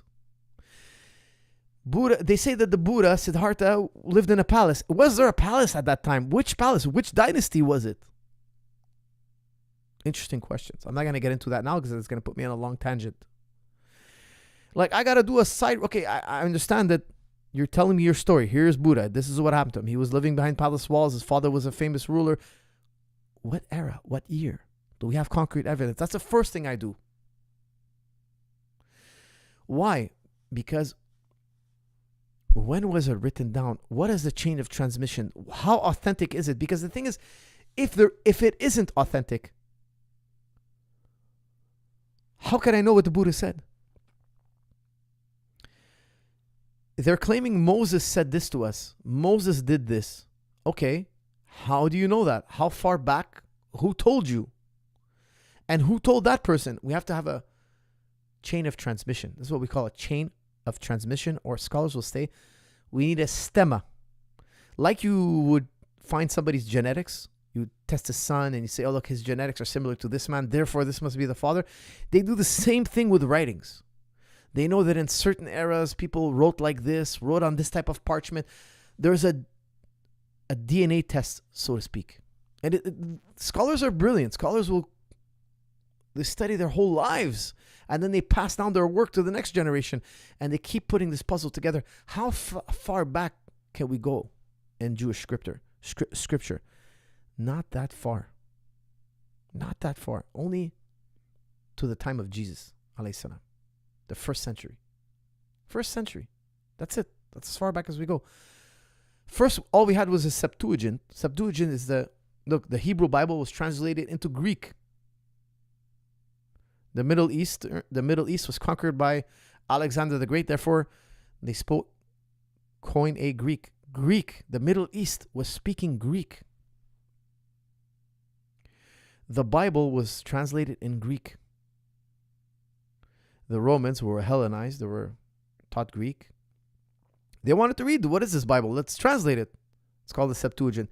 The Septuagint is older than the oldest Hebrew Bible, until we found the Dead Sea Scrolls. Now, the Dead Sea Scrolls is another massive mystery puzzle. A lot of the Dead Sea Scrolls is counterfeit. Guys, I'm doing my best to steelman it. I'm telling you, the oldest text, first of all, they took 40 years to release it to the public. Now that it's public, we know that part of it that have been put up in museums, we discovered 10 years later, it's not authentic. Why? People try to fake documents because they're worth a lot of money. And they go through ingenious ways and bribery, and it's a very long story. There's actually documentaries on this. I'm trying my best to steelman it. I'm telling you, the furthest we can go is the first century. The Jews meticulously uphold the authenticity of the scriptures they have since then. Don't get me wrong. The rabbis do their best, guys. They go through all sorts of procedures to make sure that their scrolls, now codex, are as meticulous as possible. However, the stemma, the DNA, only goes back to the first century. Moses is about 2,000 to 3,000 years before that. That's an incredible amount of time. Let's be generous and say 1,000 years before. That's a massive amount of time for things to change. And also the Jewish temples were conquered. Their texts were burned. They had to rewrite them from memory. When they were rewriting them, scholars tell us, not me, they tell us that there was a lot of political issues, and that's why the text is written this way. They were trying to slam each other. One group was trying to slam one another, and they were competing, and they were writing, and they were slamming. There was a lot of politics involved. That's why there's a famous verse of Jeremiah 8:8, where Jeremiah is basically telling us that, he says, how can we say we are wise? We have the law of the Lord, when the scribes and their lying pens have corrupted it. You ask scholars, how could this be in the Bible? The Bible is basically saying it's been changed and corrupted. Scholars say Jeremiah probably didn't know he was going to be put in the Bible. Some scholars speculate other reasons. Guys, we could not get back to the original Torah. Nobody would love it more than me. And no scholar in history, no scholar today, no, not one scholar, will tell you we could trace it back to Moses alayhi salam. None. Okay, that's the sad reality. Now, can I steelman it? Guys, the Jews had a very powerful tradition. The Jews were concerned about morality and being a light to the world. Even though their text was lost, they did their best to put it back together. And if you read the commentary of non-Jewish historians about the Jews themselves, they were very feverishly Jewish. They were incredibly zealot. If you read Roman historians, when they describe the Jews were incredibly religious, incredibly loyal to their religion. They were ready to die for their religion. So what I'm trying to say is they passed it down as best they could. They were very feverish about their religion. And in my opinion, they would have not survived if it wasn't for their religion. That's why I slam guys like Sam Harris, who curses the Torah. Man, you wouldn't exist, because he's born throughout the Jewish tradition. Sam Harris would not be alive today if it wasn't for the Hebrew Bible. It kept them united. It kept them on the same page. They didn't waver. They fought. You know, the Romans didn't lose a battle for 250 years until they fought the Jews. The Jews beat Romans in a battle. I'm forgetting the name of the battle now. the Romans at that time hadn't been defeated in 250 years. Yes, they lost afterwards. Yes, the Jews were expelled, etc. Yes, it's true. But still, just to show you how feverish, how united they were, how strong they were. And that's all had to do with what was written in their text. They believed it. It united them. It gave them a spirit of unity, morality, sticking together. They were incredibly united. The Jewish people still survive till today. They're only about 26 million people. That's not even 1% of the population of the world, but yet you hear about them all the time. They're an incredibly successful people. And that tells me their book has to be true. We all agree, no, Christians and Muslims, we all believe in the Jewish Bible, all of us. Not in the exact same way it is today. But look at how miraculous their story is. They have to be a chosen people. Look, think about how impossible their survival is, and look how powerful and known they are. They're only 26 million. There hasn't been a lot of Jews in the world, comparatively to Persians, Arabs, Asians, whites, Europeans. It's such like they're a fraction. That's why, listen, guys, Muslims, I know you see a lot of news that Muslims and Jews don't get along. That's not true. We got along together for hundreds of years, hundreds and hundreds of years. We've had good times, we've had bad times, but believe you me, we have a lot in common.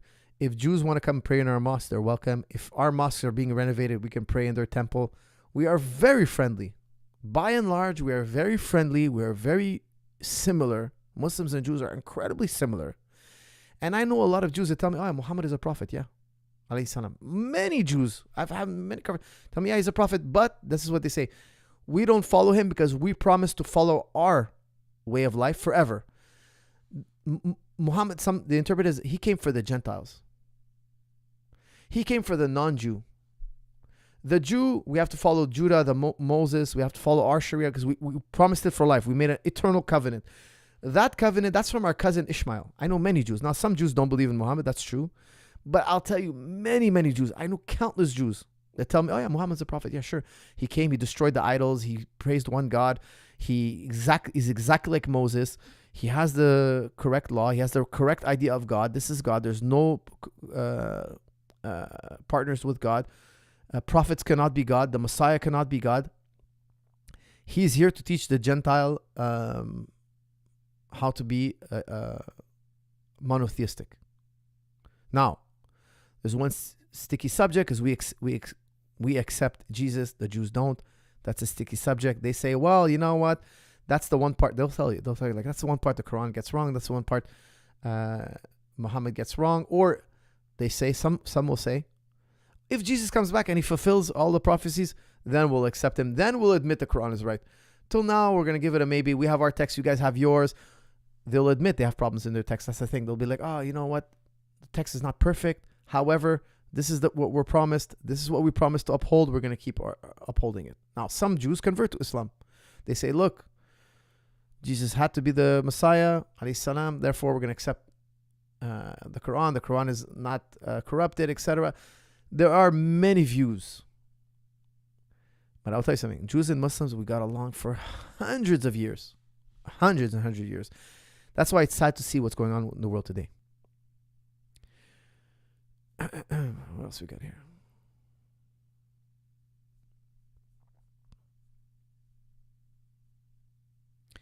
Amazing content as always. That's from Ray Ray. Ray Ray, you're a top G. Thank you. You're a gentleman and a scholar.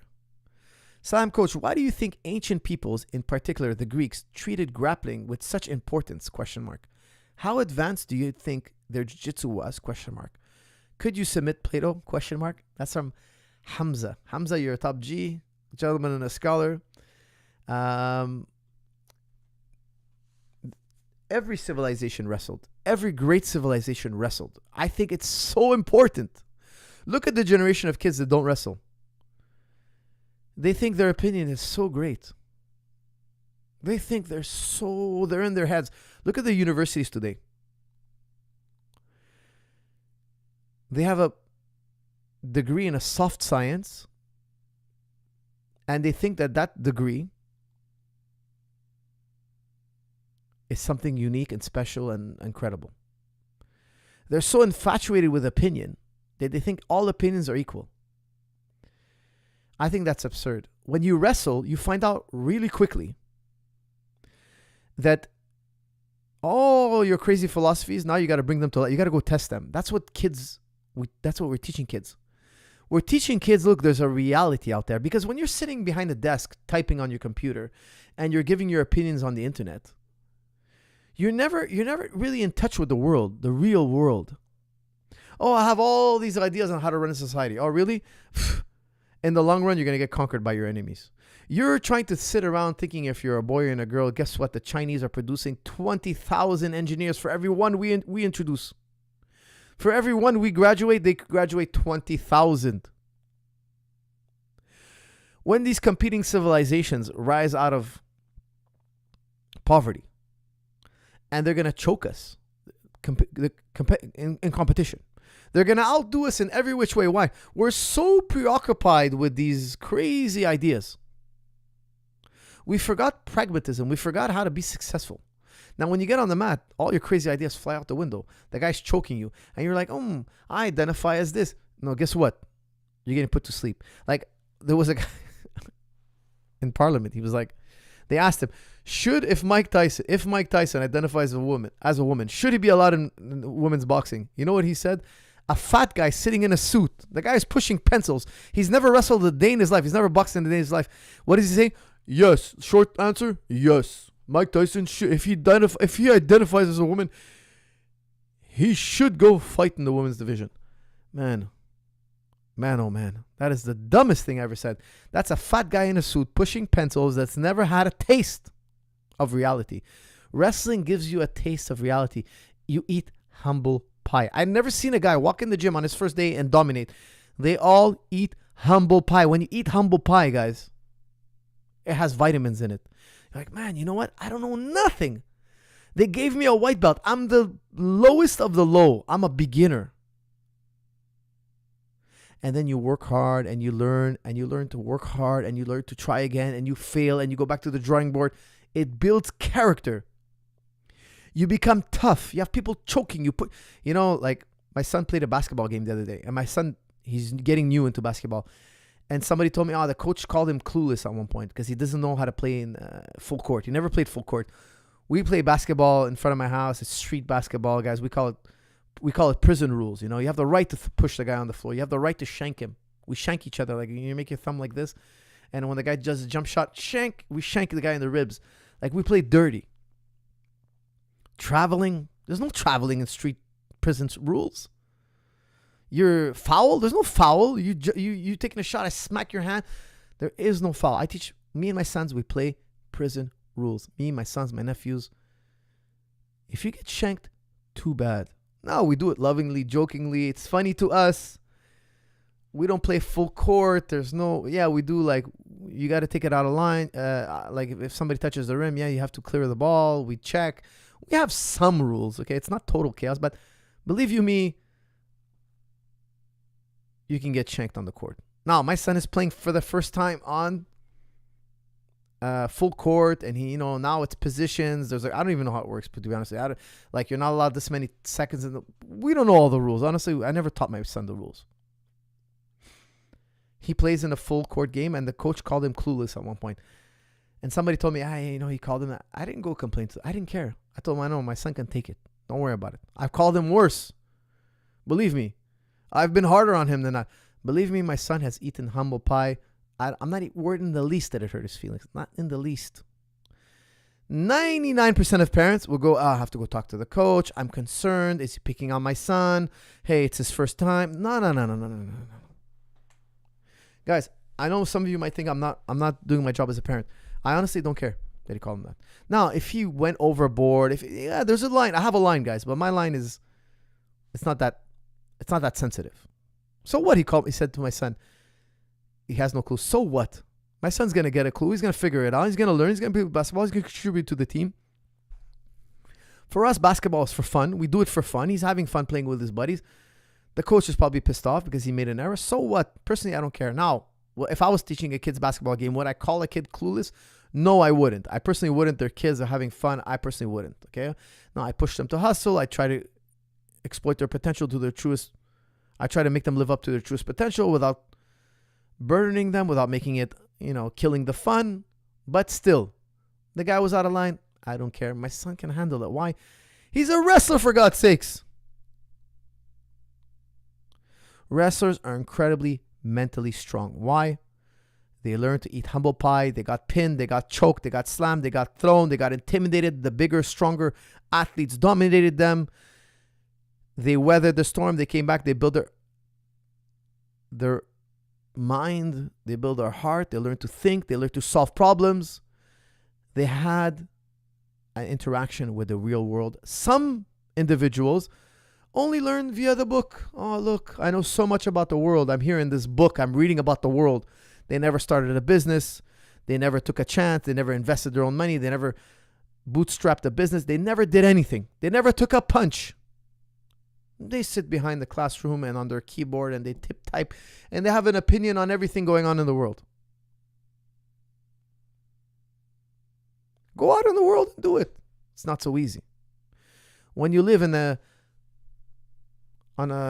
glass house or a palace, a royal palace, so to speak, you're a button pusher. You're on the internet. I have nothing against button pusher. You guys rule the world. Guys, please don't shut me down.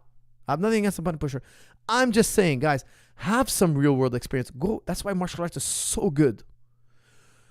Even if you just go play soccer, do something out there in the real world, man. Get in the water, as Bruce Lee said. You want to learn how to swim? You got to get in the water, baby. That's an exact quote. Get in the water.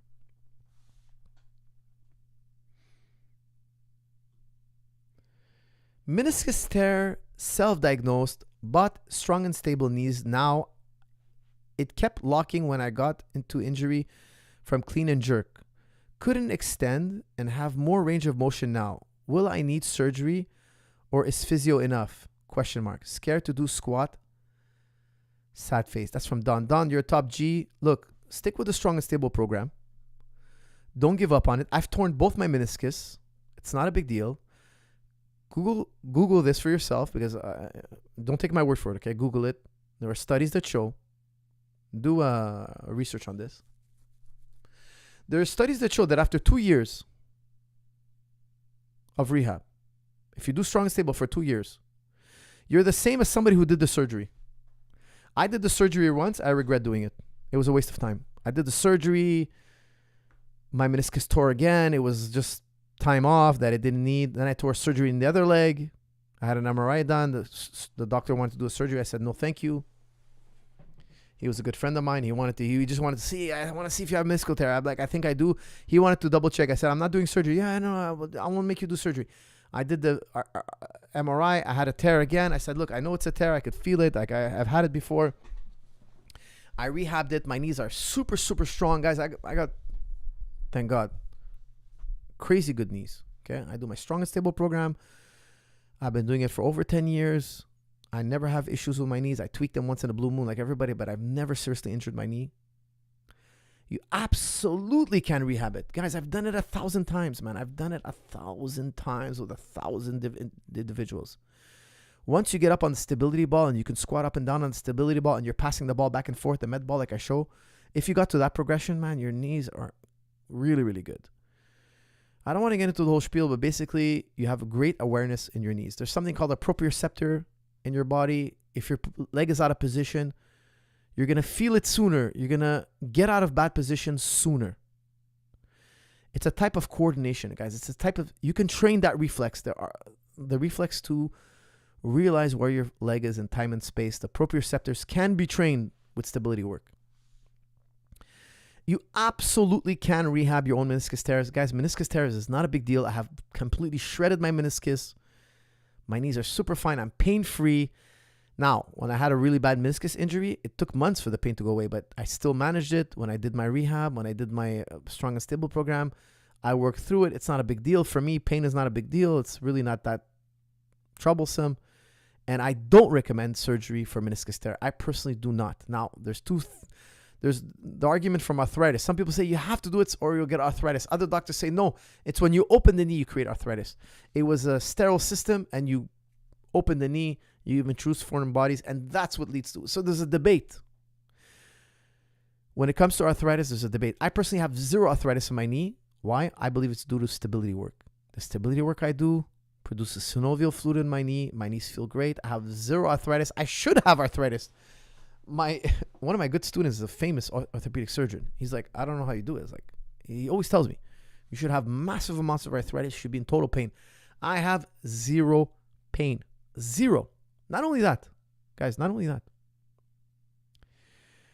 I train twice a day, man. I roll.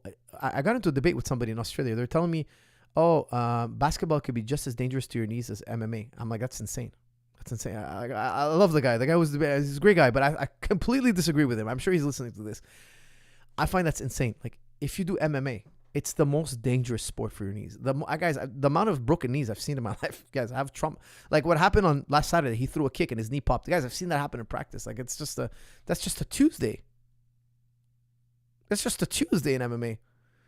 People, I don't want to scare you off from MMA. I've been in gyms all around the world, guys. I see the same problem all over again. That's why I started the Strong and Stable program. If you want to stay injury free, make sure you do stability work. It's the heart of the program. Stability work is paramount. And yes, you could do rehab instead of surgery.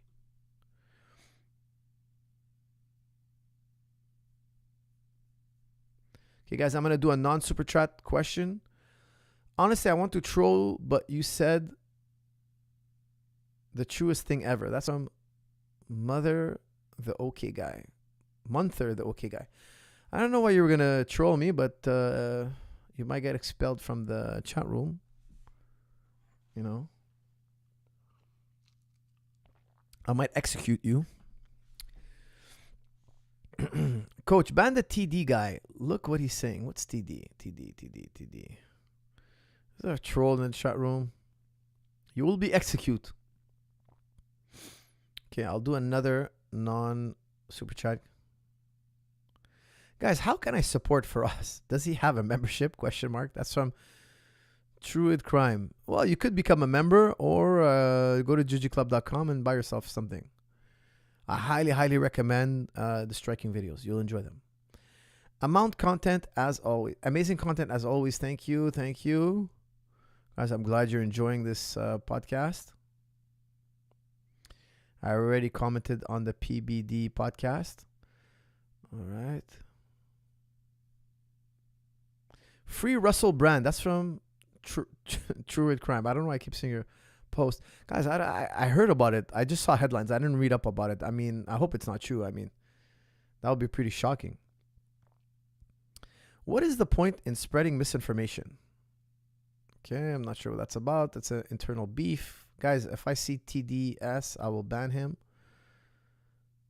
Man from Nepal. The man from Nepal. New member. You're a top G. I'm going to put you as moderator. If you can kick out any trolls, add as moderator. Man from Nepal, you are now...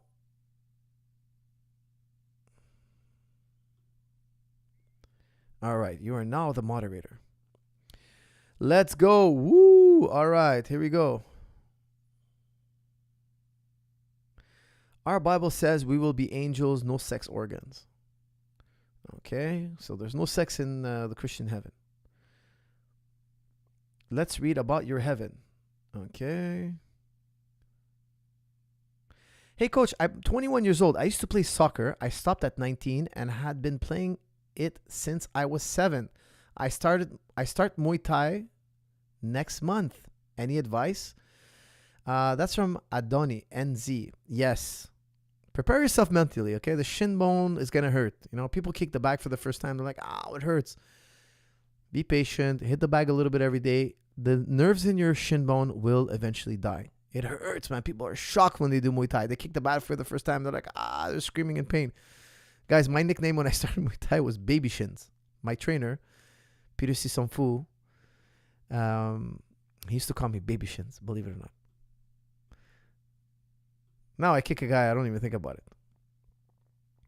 Coach, with the degradation of society, don't you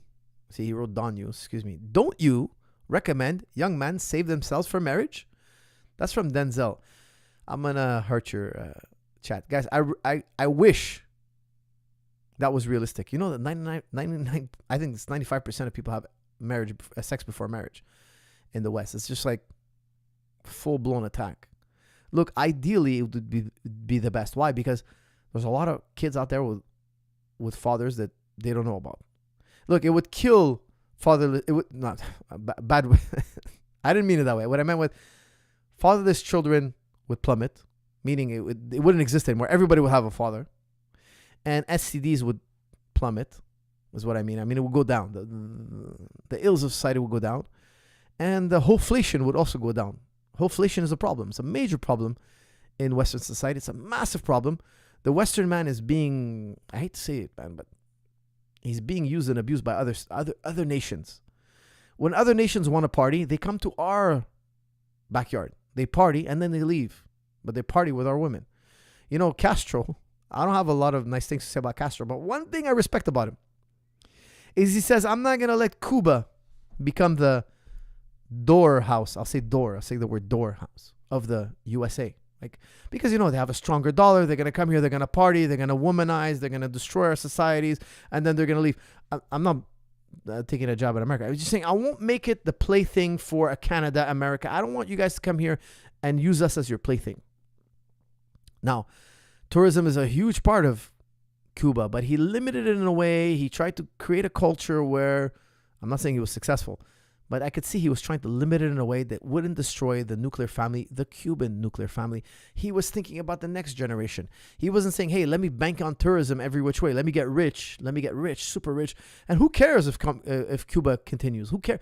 No, he cares about, he had a legitimate care about Cuba. Now, guys, like I said, I don't have a lot of nice things to say about Castro. I don't really particularly know a lot about him, so I don't want to say anything negative or positive about him. I'm just saying I respected the fact that he tried to protect his culture, his way of life. I think marriage is a very, very good thing. It's really basically the receipt. Where are these children coming from? Who's making these children? We have receipts. This guy, he owes. Single motherhood is $1 billion tax burden on the West. It's $1 billion industry. Billion.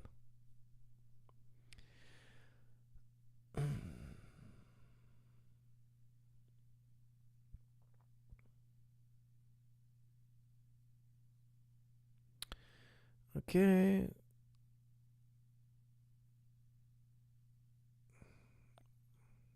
Celebrate his super chat.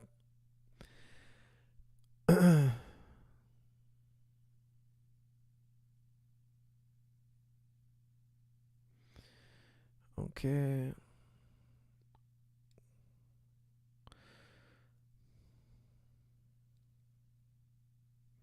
Lots of craziness in the chat room. What's the strongest argument for the Jewish Old Testament? Didn't we do this already? I did this already. Could you scroll up and find my message, please? That's from Shiz. Shiz is a top G, so I got to do it. I take orders from Shiz, guys. Okay, Orca, I'm going to come back to you. I just realized that I missed your message. I got to go find Shiz. Majesty of Reason, I'll be back to you, sir. I have a lot of missed super chats, but I will do also non-super chats. Oh boy, man.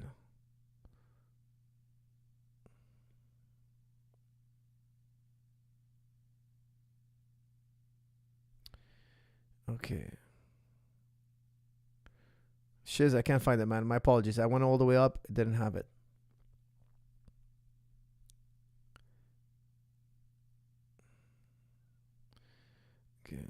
What do you think of channel Majesty of Reason? Let me look it up. Majesty of Reason. Guys, I watched that movie. What's it called? Dinner with so-and-so. What's it called again? That crazy movie. What's it called? Oh, that's it. Majesty of Reason. Let me look it up. Majesty of Reason. All right, let's see. Majesty of Reason. Is philosophy useless? These 54 mistakes are killing your philosophy game. Problem of evil debunked.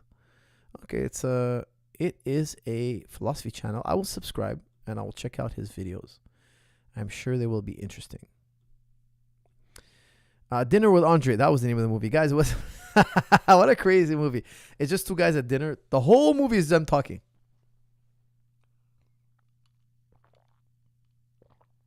Craziness. Craziness. I thought I didn't like the movie, guys. I gotta be honest. It didn't capture me. It didn't pull me in. I thought the conversation was okay. It didn't blow my mind, guys. Don't kill me about this. I love the actor, the guy from Princess Bride. The guy was like inconceivable. I love that guy. What was his name again? Vicini. In Princess Bride, he plays Vicini. What an incredible character. I love that movie. It's one of my childhood faves. But I didn't like Dinner with Andre.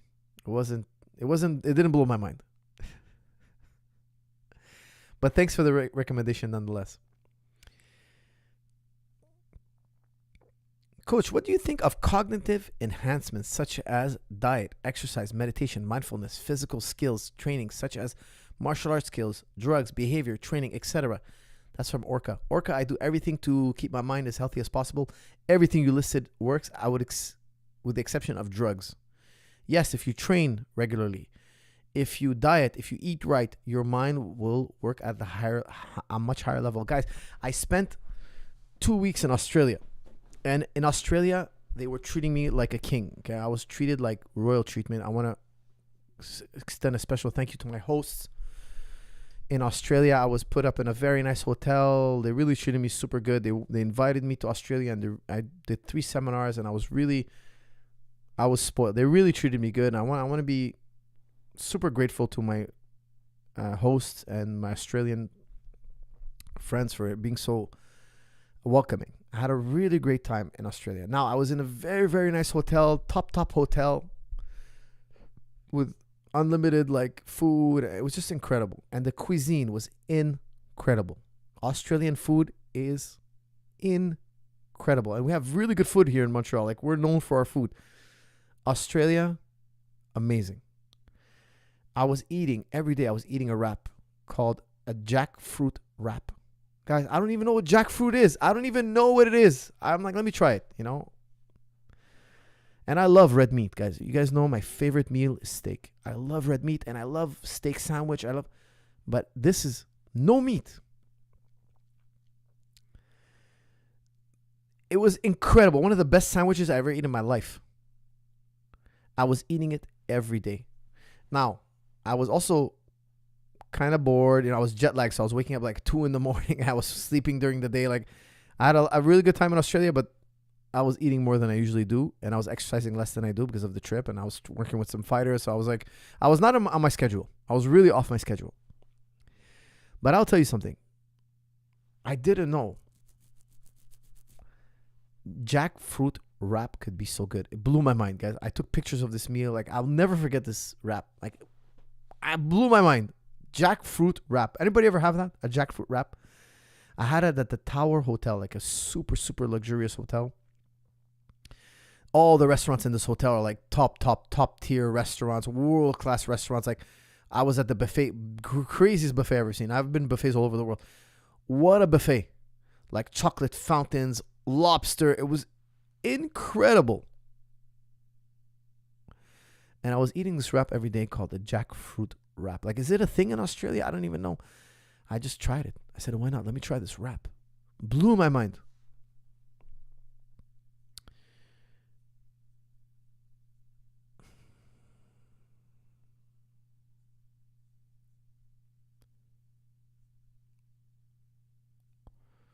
Okay, guys, I'm going to do a non-super chat.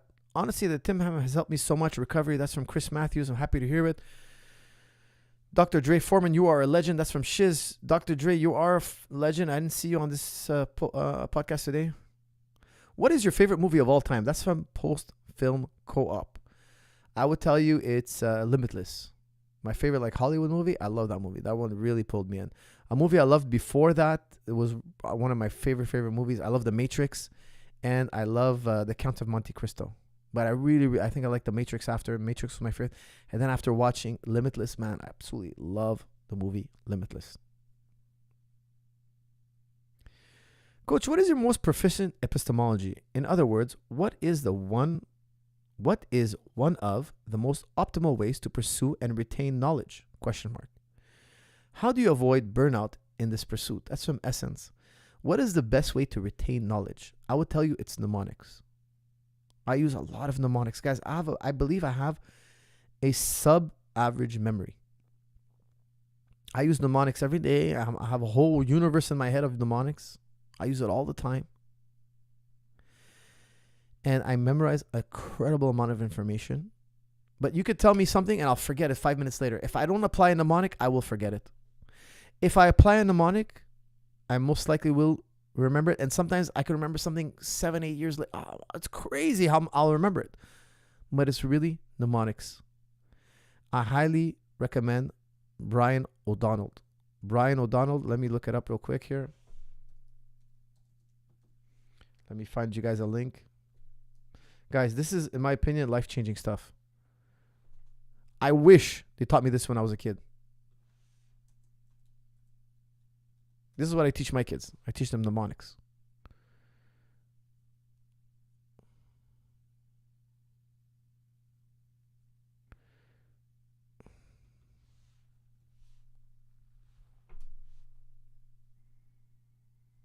Hold on. Let me find the right link.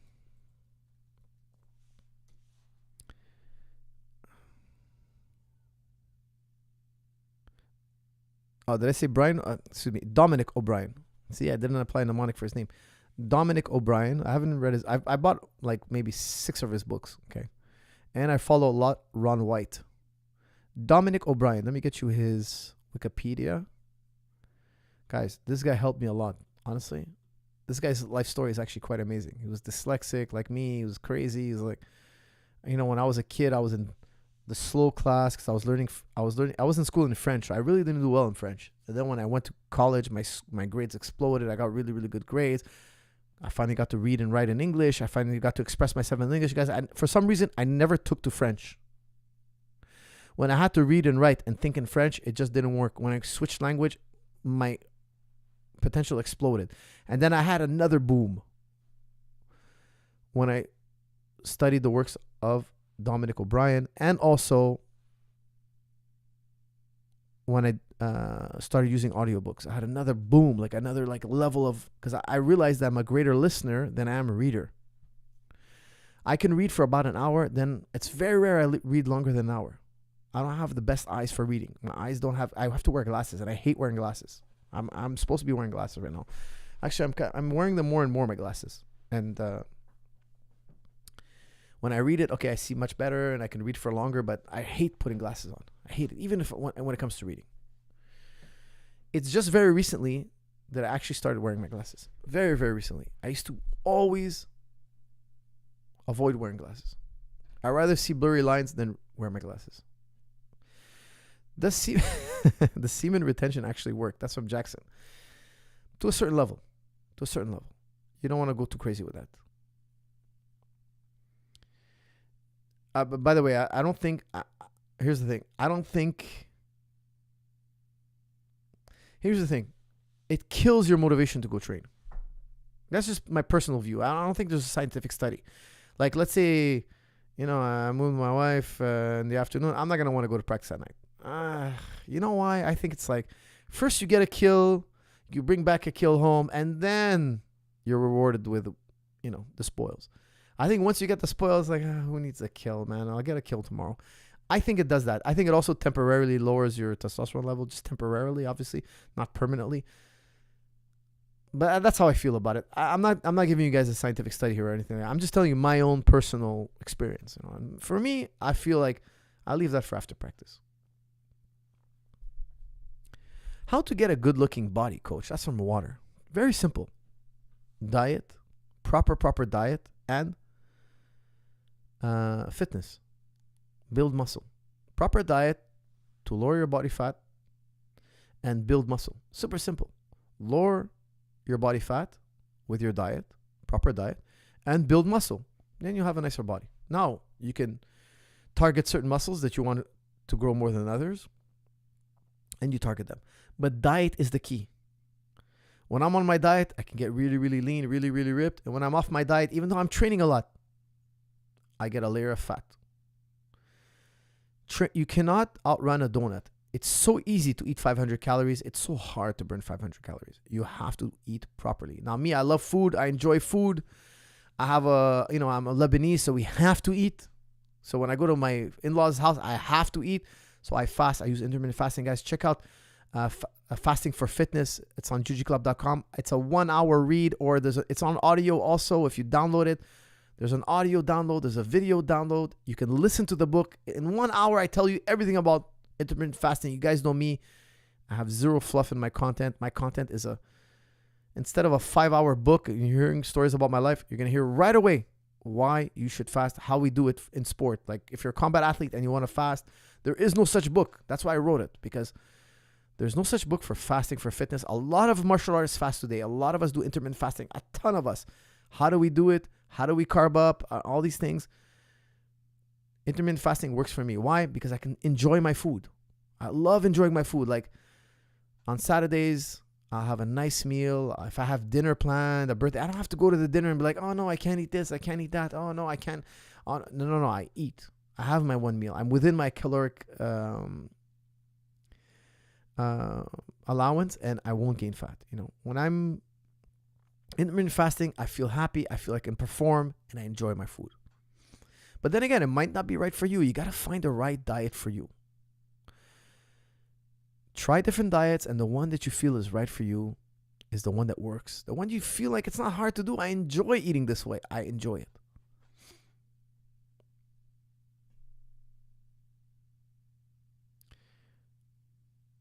Coach, I recently dislocated my shoulder. That's from Quit Quiet. That's non-super chat.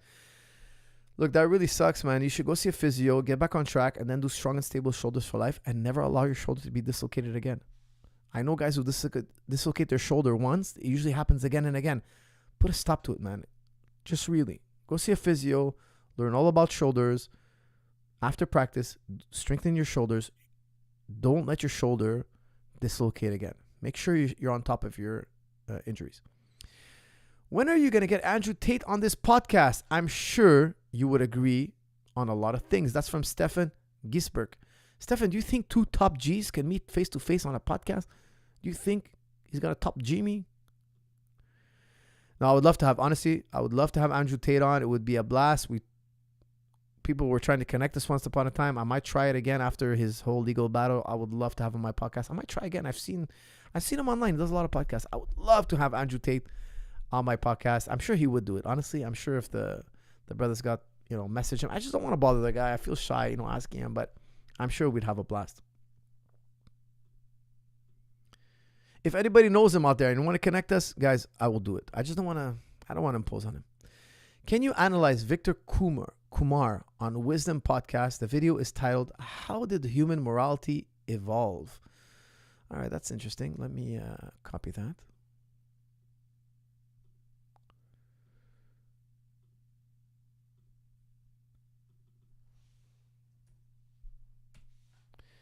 Let's see this video. How can't morality be explained by evolution? Okay.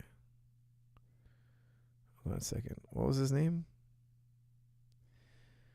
It's a channel called Cross Examined. Victor Kumar.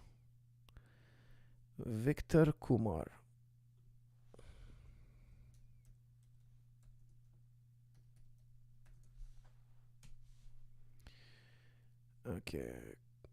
Victor Kumar, how did morality evolve? Okay, I'll have a listen to it. I'm sure I'll put on my watch later list. And we will talk about how... I'm pretty sure I've heard these arguments before, but I'm not going to go over them now. But I've heard them before. Believe me, I'm very familiar with them. But I'll hear his take. I'm more interested in hearing his take. Okay. Coach, what's the best way to condition for body shots? That's from Sparky Nopal. I like to put my hands like this and ask my partner to hit me for 2 minutes. Boom, boom, boom. And I'll tell them harder, not so hard, harder, not so hard. I like to have them body kick me with the shin bone, bare shin bone, push kick me, all the strikes, knee, knee, knee. And then I'll do 2 minutes. I'll hit my partner for 2 minutes and they'll hit me. And slowly you can desensitize your body. I like to do it with a partner and actually feel shin bone on my ribs. Feel a punch with a glove, punch in my body. I like to feel a knee, an actual bare knee. I don't like doing it any other way. I find every other way is kind of like not the real thing. Of course, you got to go with somebody who's sensible and build your way up. And I like to even close my eyes sometimes just so I can like get hit by surprise a little bit. Okay, I'm going to do a non-super chat. For us, can you knock out Andrew Tate? That's from Pompeii. No, I wouldn't want to knock out Andrew Tate. I like the guy. Okay, I have high respect for him. Now, if we were sparring, I'm sure it would be a friendly sparring, but I wouldn't try to knock him out. No. Salam, how would you go about finding a wife in 2023? That's from Draco EZ. Look, you either become Muslim, go to the mosque, tell them, look, I'm interested in meeting a wife. Can you guys introduce me? You meet a Muslim girl, and she's halal for you. Or you go to the church. But today, the church, like I see them, they're walking mini skirts. They're wearing like I have churches next to my house. Like, it's not like, you know, they're not covering their hair, you know. In the Bible, it says you're supposed to cover your hair when you go to church. I feel like, look, I'm not big in, like, maybe there is a lot of halal girls in the church. If you're Christian, go to the church, man. Go get to know your community. You know, I saw a video today. It was Peterson and another famous philosopher. I'm forgetting his name right now. And they're like calling back men to church. They're trying to get the youth back in church. They're doing a video calling men back to church. Guys, I much rather you guys be Christian than atheist. I have a high regard and respect for Christian and Jews. I find that way better a worldview than atheism. Don't be atheist. Atheist is, my opinion, it's going to lead you to nihilism. And I only say this, not as an insult. Please, guys, on this channel, I never insult people, okay? Unless it's Sam Harris, I don't insult people. Even Sam Harris, I would invite him on, and I would try to be polite to him. I would. Honestly, I would. If he was polite, if he was matching, if he was insulting me and calling me, you know, eventually I would retort. Okay, I would go back at him. I don't want to go on a Sam Harris tangent, but the reason why I sometimes I do pick at him is only because he's insulted us multiple times, Muslims. He's said negative things about us, and he won't have a dialogue with us. That's it.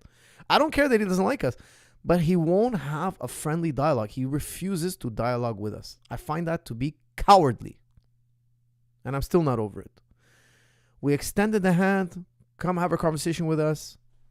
No, he wants money, cold hard cash. I find that despicable.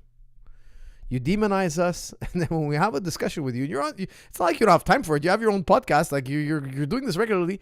You refuse to talk to us about it. And when, for those of you who want proof of that, for those of you like, coach, what are you saying? No. Look at his podcast with Peterson. Peterson's like, I'm starting a dialogue with the Muslims, and he tells him, yeah, good luck. Meaning, I wouldn't do that. That's a dead end. What an insult, man. Guys, I'm Muslim. Do I seem like an irrational person? Do I seem like a person you can't have a dialogue with? Peterson's dialogue with the Muslims went great. It was very positively reviewed on the internet. Everybody loved it. Christians, not Christians, atheists, everybody. We all took a step forward, man. We feel closer to one another. We feel like we understand one another better. There's less hate. There's less animosity. But lo and behold, Sam needs to sell his books, and he can't do that. Because the position he took, if people start to mellow towards Islam and Christianity and religion, his book sales are going to go down. That's what I think it is. I'm not steel-manning him here, and I may be straw-manning him, but that's just the way I see it. I think it's more about the money. Guys, you got to get in your religious community. Get away from the liberal, hedonistic, I do what makes me feel good. Like, try to get away from that. If you want to have a family, that stuff kills family. That's how I see it, okay? If you feel I'm wrong, please let me know. I would love to have a discussion on this. I would love to have a friendly exchange of ideas, not a childish debate, argument where we insult each other.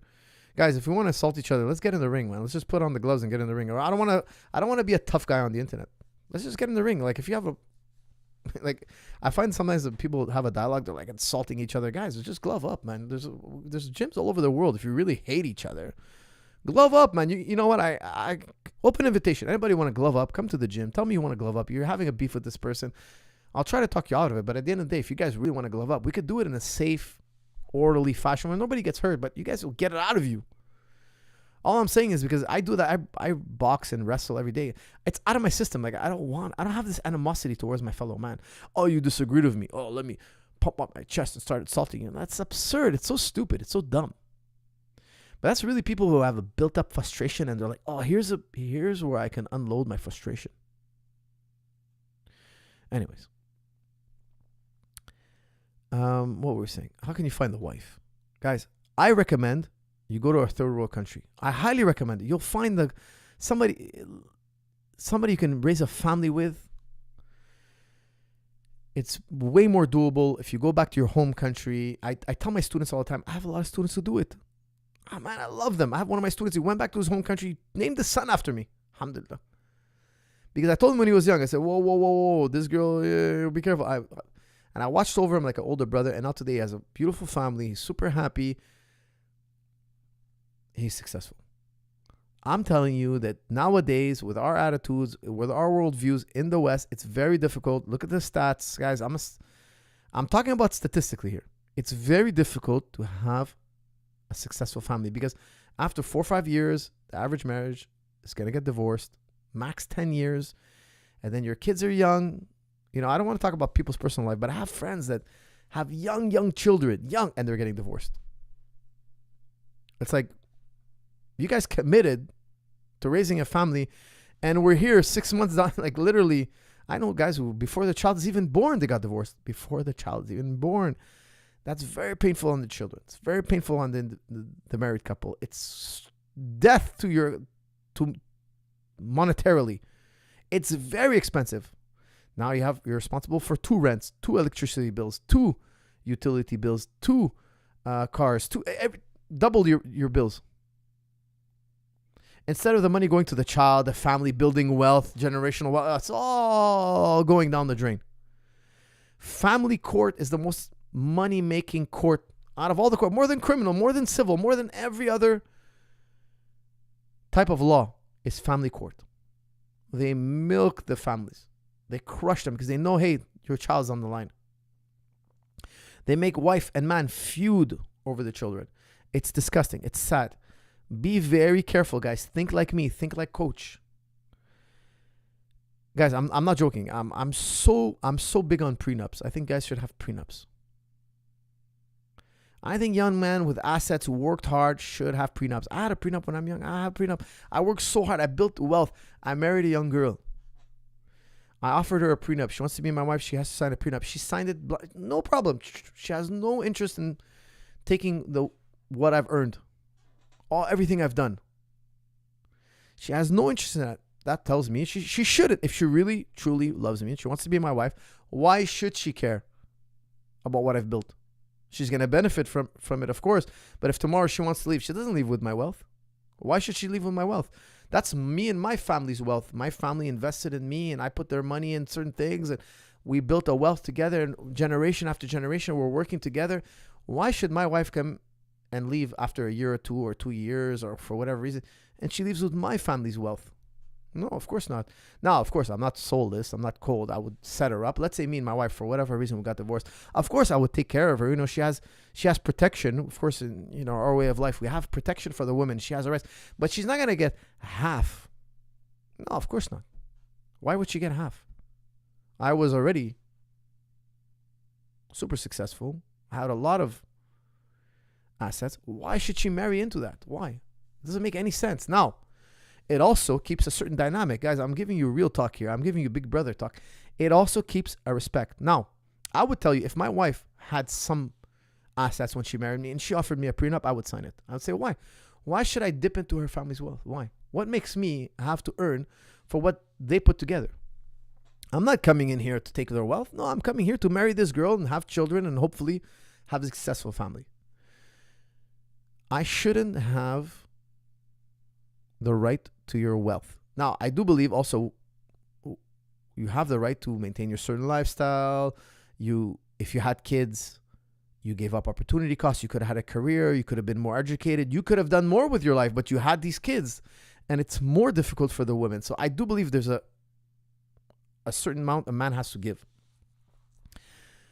Believe me, if I divorced my wife, I would take good care of her. She would be put on a pedestal. I'll be the one living in a little apartment. I would be the one living, and she'd be living in the house with the car and the kids, and she'd be the one with the pool and the vacations. It would be her. It wouldn't be me. Believe me, I'm not really big on the high life.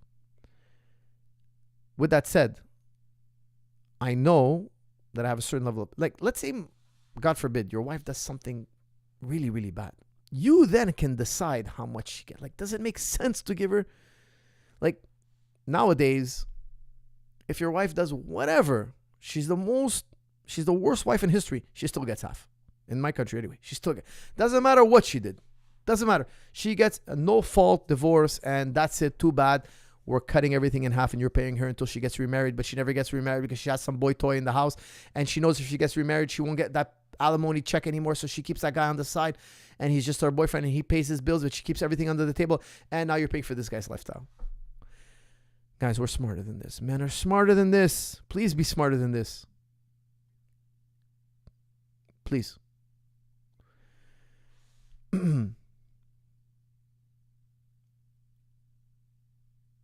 Would you let your kids turn pro in MMA if they wanted to? That's from Adam Rogers. Yeah, I would. If they were very serious about it, I would tell them, okay, do it, but they'd have to be serious.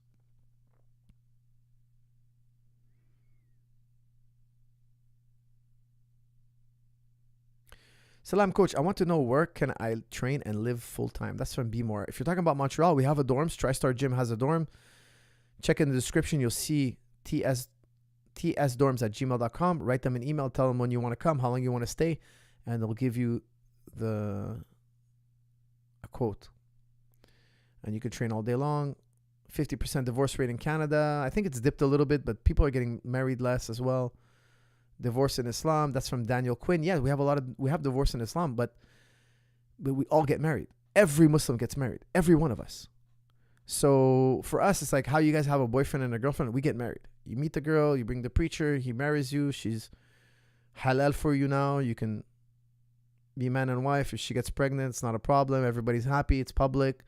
If you don't like each other for whatever reason, it is allowed to get divorced, even though it's the most disliked thing. You have to try to avoid it. Like, we're serious about marriage, but all Muslims get married. All of us. 99.9% of us get married.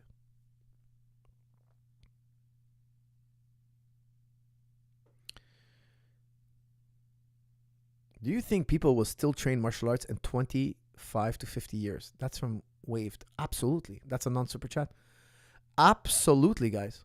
Absolutely. There will always be a need for martial arts.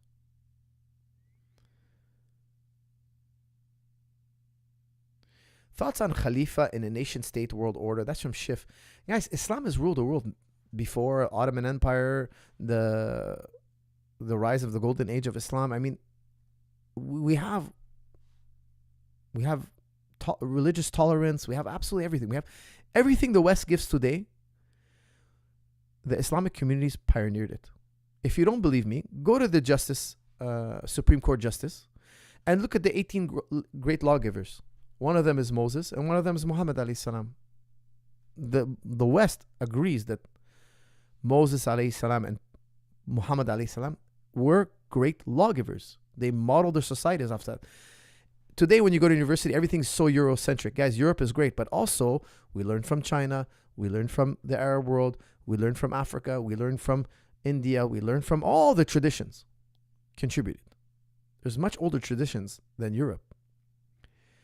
And there were great civilizations as well. And they had religious tolerance. Absolutely. The Persians also, Cyrus the Great. Agree that divorce is selfish if kids are young. That's from Draco. Guys, I will tell you something. It would be very hard for me to divorce my wife if I have young kids. I won't say I will tolerate everything, okay? If the relationship becomes toxic, you got to cut her loose, because that's worse for the kids. But I agree with you. Try your best to stick around for the kids, because, guys, in psychology, they have all the data. Kids who grew up in divorce have more trouble in life, generally speaking. Now, I know it's a general statement, but it's a well-researched one. It's not a perfect statement. You could be born in a divorce and you're super successful in life and you have no baggage, but they're more likely to get divorced when they get older, and it kind of kills your progeny, because in their mind they have a love map, and Well, marriage, even marriage expires. Marriage is not forever. No, but us, it's different. It's like marriage, your blood now. Thick and thin, we stick together. We took an oath. The oath matters. The oath means something. Now, personally, I would be loyal to my wife till death. Why? Because she raised me 3 kids. Unless she does something like I wouldn't just leave my wife. No. I'm super loyal. Okay. But if we diverged in lifestyle, if we're too different, it could happen. But not when my kids are young. Like I would, unless the relationship became toxic for the kids, then I would be like, look, it's the lesser of 2 evils. Staying in the relationship is even worse. We're becoming dysfunctional. That's the only time personally I would cut it loose. That's how much it means to me to keep my family whole. Now, I so happen to love my wife. I don't feel I want to divorce. I'm happily married. However, for those of you who are having struggles, in my opinion, put the kids first, man. Bite the bullet. You had the kids. You're responsible for them. In my opinion, you absolutely have to honor that contract. There's a father-mother contract that you have with the kids. You promise, you took an oath. I was listening to a Matt Dillahunty debate and I was shocked, man. I was shocked. He was talking about how nobody has the right ever to your body. In his opinion, nobody should ever have the right to your body, so he's pro-abortion. So what if that's a life in your body? If the baby is alive, even the 3rd trimester, you can abort it because it doesn't have the right to your body. I found that to be totally absurd. And he was given a thought experiment. What if the baby is born, but for 2 years, he has to be attached to you from the outside of your body? Because the thought experiment was like, they're using your blood to clean his blood or whatever. Like he had an ailment, a fake ailment. And they're like, what if the baby's born, but now we attached him to you with, this certain technology, and you're going to live for 2 years like this so the baby can after have a normal life. Do you have the right to terminate that connection? And he's like, yes. Nobody has the right to use your body for anything. It's like, wow. I found that to be absurd. Now, okay, I agree. 2 years, I personally would take the burden of 2 years. I would. Okay, that's just me. But I understand that that's a little bit heavy for certain people. It's outside my body and I have to carry it for 2 years and this is going to be really inconvenient for my life. But to say that a human body, a human being that's in the womb, like the day before he's going to get born, you could terminate him. Why? He's not allowed to use my body. I find that to be absurd. I find that to be a murder. Okay. Now, I have more complex views on abortion. I don't want to get into them now, but late into the pregnancy, a 2nd trimester abortion is brutal. They literally have to get inside the uterus and crush the child's body, rip it limb from limb, and literally crush the head. They have to crush the head. I find it to be savage. I find it to be hard to stomach. Now, some people are even talking like, even after it's born, if I don't want it, I should be allowed to. I find that to be insane. That's a sacred life. That's a human life. I don't want to really get too deep in this topic. I know everybody has their views, but guys, I respect all your views. This is my view. I was shocked that people think like that, even when he's born. If he has to use my body, I'm going to cut him loose. By cut him loose, you know what I mean. I find that people now have become so self-centered. It's scary. It's scary. But I don't really believe he would do that. If he had his child in his hands, I think he would change his mind. And if the child grew a little bit older, he would be like, wow, what kind of crazy, ridiculous state of mind I was in. How dare I think like that? Man, the greatest thing I ever did was have my child. The greatest joy I ever had in my life was this child. If you have a functional family, if you have a functional relationship with your wife and you have a functional family, I guarantee you wouldn't trade it for anything. No career, no Hollywood movie, no $1 million Bugatti. You wouldn't want to trade it for anything. No music career, no whatever. It's gone. Family, guys. That's the recipe. If you really want to be truly happy, in my opinion, that's the recipe. After that, career.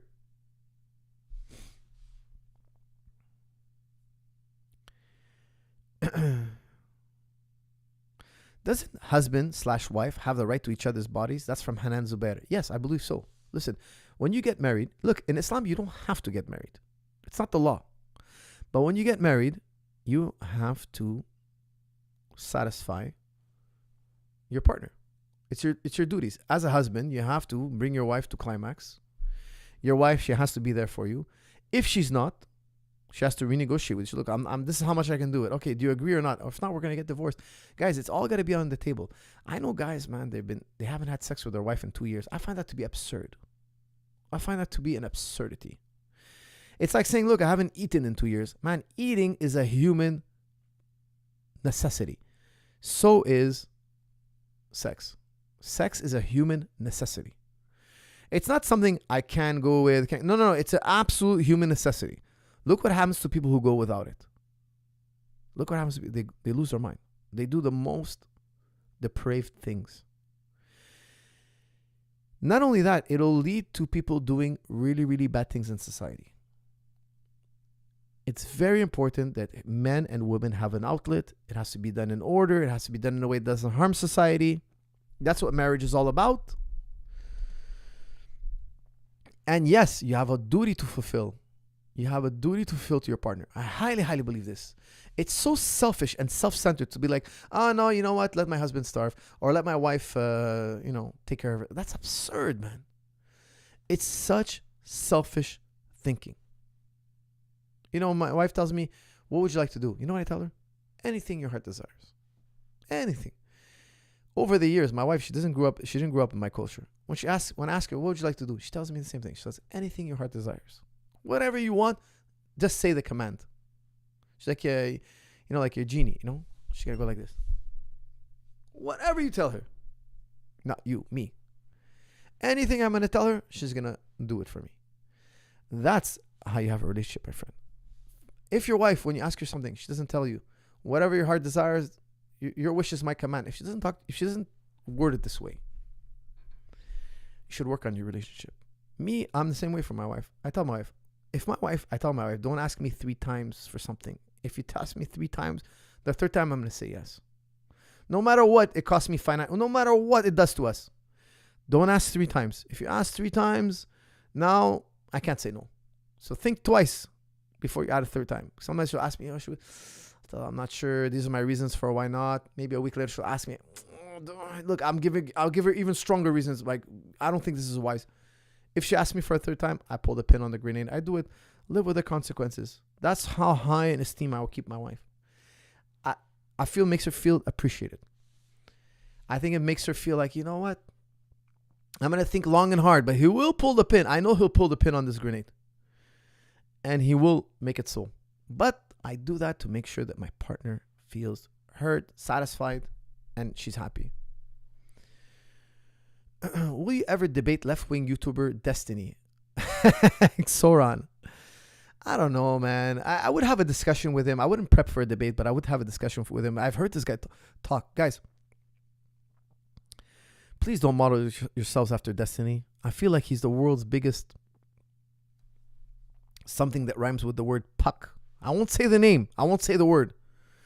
But he dyes his hair blue. I've heard him talk, man. It's like, what the hell is this guy saying? Let's listen to a little bit of what he says. I'm just going to find a YouTube video on him. Destiny. This guy's super hella famous. All right, let's try to find something popular here.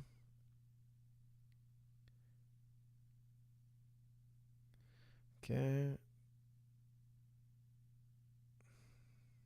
Matt Walsh is a woman. Okay, he responds to Matt Walsh. Let's hear this. One word. There's a bunch of peripheral things that kind of like light up next to that word. But to define a word exactly is very challenging. When I say chair, a whole bunch of things come to mind immediately. Maybe the color brown, maybe wood, maybe 4 legs. There's a whole bunch of things. But if I try to say like exactly what is a chair, any and all of these things could theoretically be up for debate. Like, is a beanbag chair a chair? Is a chair with 3 legs a chair? Obviously. What about a chair with no back? For instance, if I say chair and I say table, there's a lot of the same concepts light up, right? So broadly speaking, that's how we view language. So when Matt Walsh asked him, what is a woman, Jordan Peterson's answer is relatively insightful. He says things like, well, maybe you'd have a better chance looking at temperament than like or temperament rather than gender. And I think at the very end, he says, I don't even know if he knows it's as insightful as it was when he said it. I think he said, if you want to know what a woman is, why don't you go out and marry one and find out or something? Which is actually how we do explore language. You go out into the world, you associate concepts with things, and that's how it goes. So in that sense, the film is interesting in that like Jordan Peterson does actually give way more nuanced responses than I would have thought. But I hate the topic because it brushes over so many really complicated aspects of how language and ontology and categories are used and constructed and how they exist, just to try to like own trans people, which I think is really dumb.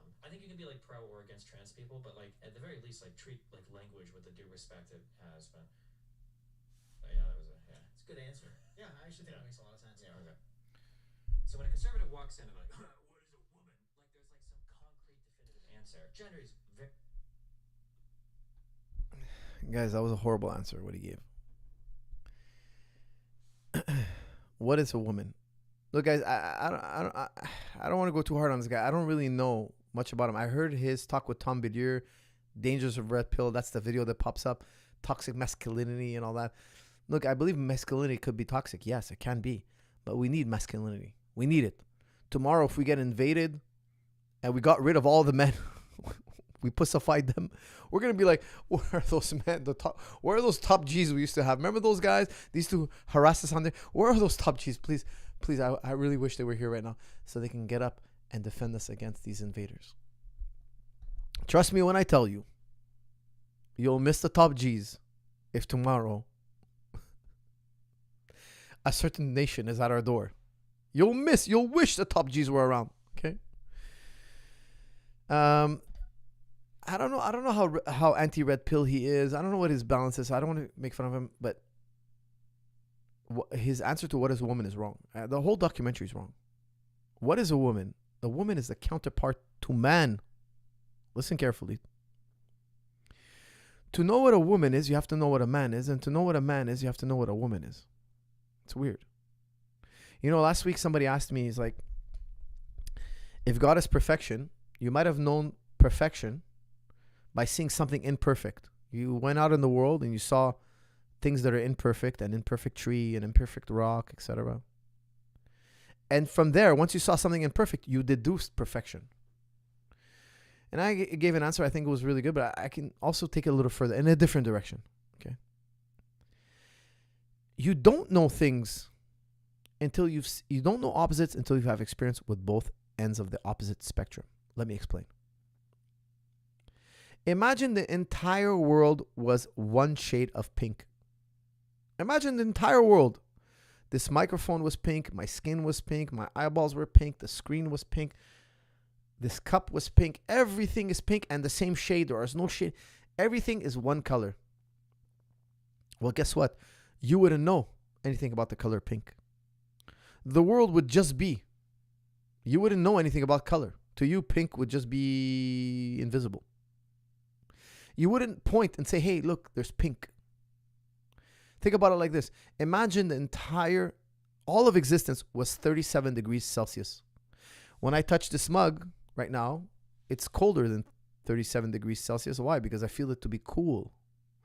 Now, if my hand was colder than this mug and I grabbed this mug, the mug would feel warm. There would be a contrast. Believe me, they have experiments where they prove this. One body of water can feel warm to me and cold to another person. If all of existence was 37 degrees, you would know nothing about temperature. There wouldn't be hot and there wouldn't be cold. You wouldn't know anything. You couldn't decipher. If the entire universe was floating upwards, you would know nothing about downwards. It's only once you experience pink and then blue, you see a contrast. Hey, not all is pink. Now you see another color. It's only once you see darkness and light together, you'll know that there's darkness and light. You'll know that they're opposites. So imagine we live in a completely dark universe. Imagine all of life was completely blind. We would know nothing about light. From darkness, we didn't deduce light. We had to experience light, the absence of darkness, and then we made a contrast. We only know things via contrast. We know opposites because they're contrast with one another. Now, Aristotle said it well. He said you need a man and a woman to make a child. Biologically speaking, we're not talking about gender now. That's a different topic. What is a woman? A biological woman is the counterpart to a biological man, and the two together create life. Now, some people are going to say, yeah, but this is the first objection they do. They say, oh, what if a woman can't have a baby? Is she no longer a woman? That's in philosophy what we call order and disorder. Okay? If you have a disorder, you're a woman with a disorder. Aristotle will call this the final cause. He says, look, she had a final cause to have a baby, but there's some kind of ailment, there's some kind of problem, there's some kind of biological limitation. However, the final intention was for her to have a child, but there was a disorder. She got tagged by disorder some way, somehow, through her existence on this earth. That's what Aristotle will call a disorder. Order breeds life. Disorder, so a couple, a man and a woman, if there's a disorder among them, they won't have life. It doesn't mean she's not a woman. She's a woman with a disorder. There's a distinction. Now, Destiny is right. There's never a perfect definition. I totally agree with him there. But I didn't like the ending of that documentary, What is a Woman? You've all heard about it, where Jordan Peterson tells him, why don't you ask your wife? Then he goes to his wife, what's a woman? A biological female. That discounts the entire argument about gender. Guys, you guys know me. I'm straight as an arrow, okay? When you guys look at the clock, and it's 12:30, whenever you look at a clock and you see 12:30, I want you to think of Coach. Why? That's the straightest of the straight of all the hours of the day. That is the straightest time of the day. That's me, okay? I'm straight as an arrow. However, I still won't strawman gender ideology. What gender ideology is saying, look, you can be born a woman who can have a baby, but your psyche, you want to be treated like a man. You feel like you're a man. You associate better. When you see men, you're like, hey, I'm one of them. That's what they say when they mean gender. They mean what's going on between your ears, not what's going on between your legs. Okay. Your psyche can be otherwise. Psyche is not put in a test tube. There's no DNA test. Now, I personally would raise my male sons to be males and my female daughters to be females psychologically, because when they look in the mirror, they'll have a harmony between their body and their psyche. You want your harmony, and you want harmony between your psyche and your biology. There's countless evidence on this, okay? The least happy people in the world, let's just say, if I could say it as gently as possible, are the people who have a dissociation between their biology and their psychology. It's very frustrating and difficult for them, okay? That's why me personally, I don't discriminate against anybody. However, I try to encourage the most harmony possible. That's why I'm really against like certain things going on in the classrooms. I feel like you're risking the harmony between their physical and their mental. The more harmony they have, the more we know that people are happy and healthy. And of course, it's more conducive to nuclear families, which you guys know that's a major element of my philosophy. Everything that protects the nuclear family is good. Everything that harms the nuclear family is bad. Because the nuclear family, it's the nucleus of civilization. I care that the world goes on. I'm not here to just live up life, pollute the world, take up all the resources, and whatever happens to the next generation, too bad for them. No. The complete opposite. Complete opposite. I feel a connection to the generation before me. They set me up to be successful, and I want to pass it down to the generation after me. I feel happy when they look up and they say, you know what? We love our trainer. We love, they treated us good. They were good to us, and we have a relationship with them. And even when they're dead, we're going to talk good about them. I like this. I find this to be something beautiful. Some people don't really care about that. They're like, hey, this is how much dollars I'm going to make. And then when I kick the bucket, that's the end. Yeah, I don't think this matters. I think he's an intelligent guy, guys. I can tell he's an intelligent guy. I just don't think it was the best answer. I don't want to... hold on a second. I just clicked on a video. Hold on. Other girls. That's a hard... because for guys, we are repelled by girls... I'm going to replay it. I just clicked on this video by accident. Let's hear what it says. Are incredible social proof for other a hard thing to understand as a guy, because for guys, we are repelled by girls being with men. If you see a girl with a hot fucking dude, you're like, oh god, I can't live up to that guy. He's probably got like an 8-inch dick, and I could never. He's ravaged like Hades, and I can't do anything, right? But when girls see guys with other really hot girls, in their mind, generally, it's not gonna apply to everybody. In their mind, they're like, damn, if that guy's with that super hot chick, that dude's got his shit figured out. If that guy has 2 or 3 girls, like that guy he's got something working really well for him. I want to know what it is. Generally. This is super general. He's not lying. He's not lying here. Super vague, but like there are girls that have looked at me differently because I'm with Melina, whereas like Melina being with a guy or someone else being with a guy, guys are gonna look down on that. It's not fair. It's not okay. It is what it is. Yeah. It's not some like weird Evo psych whatever bullshit too. What it shows that like you're safe and you're offering something, right? It's hard to know. Like when we look at a girl, we don't generally think like she's either like a serial killer, sociopath, freak, fucking weirdo, or she's like chill. Because for guys, generally we don't care. We just want. All right, guys, I'm not gonna put you through this his podcast. He sounds pretty base so far. Okay, guys, what else you got here? Guys, no more super chats, please. I'm about to wind this one down. What was your protocol for your brother at UFC 217? How did you mentally reset for the main event? And also, how would your wife feel about polygamy? Adam Rogers, that's a lot of questions. Listen, man, I deal with it like everybody else. I try not to get too emotional. I try to, keep my head on straight. And it's, with experience, with being in so many fights for so long, with so many,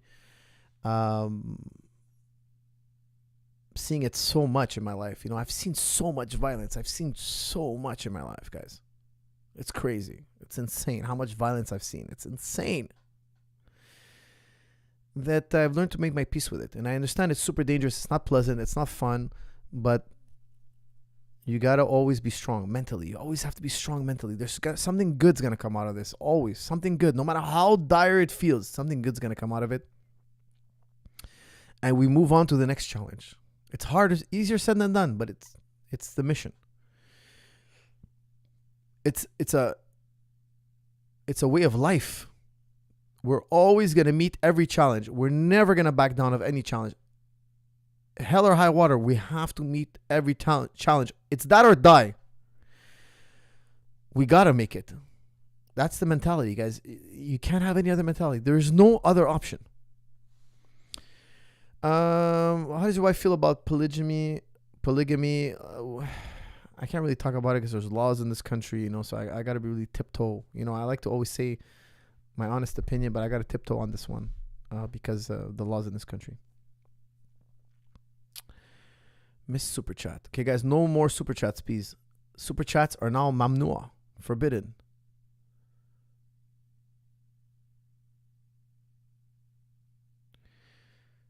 Shin Sizu, Salam Coach, I'm going to start boxing MMA class tomorrow. I already did this. I already did an exact one. Rewind. I did one for Muay Thai. Exact question. But for Muay Thai. Miss my super chat. You ever train an athlete who got OTS overtraining syndrome?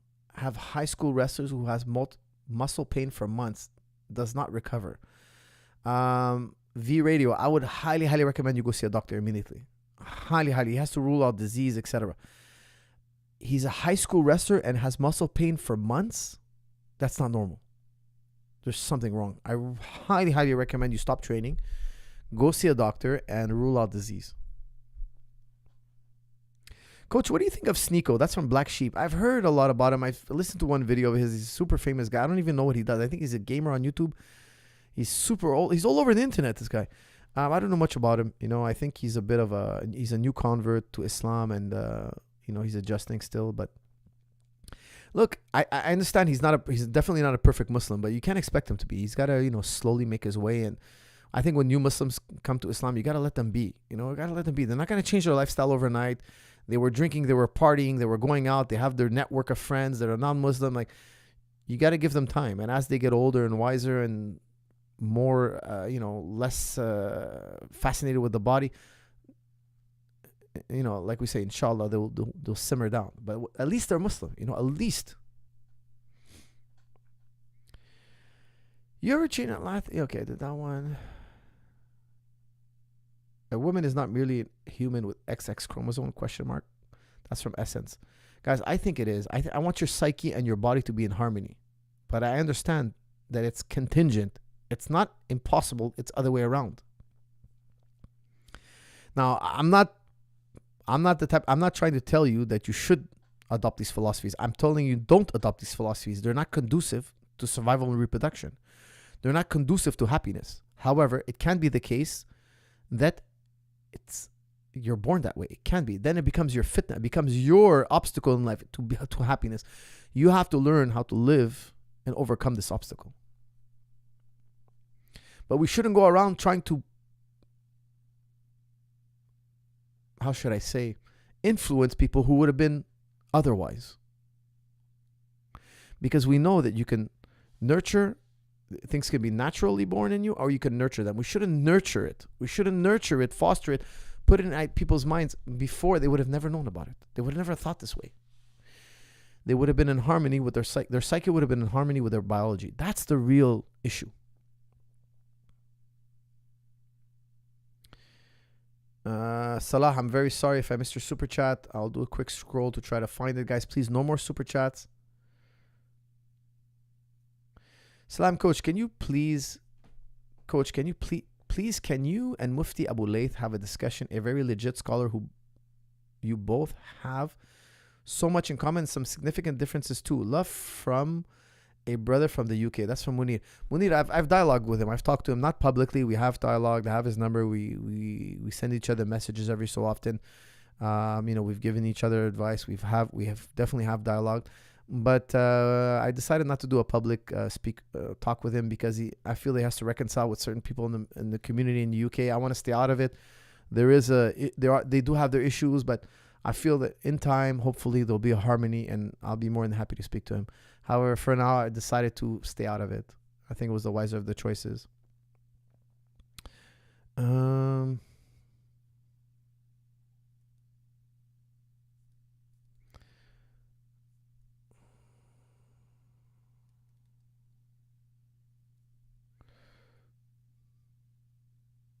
Coach goes on tangents, but that's why I love watching him at the same time. That's from Salah.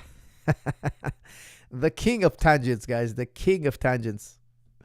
I don't just go on tangents. I go on I go on rants.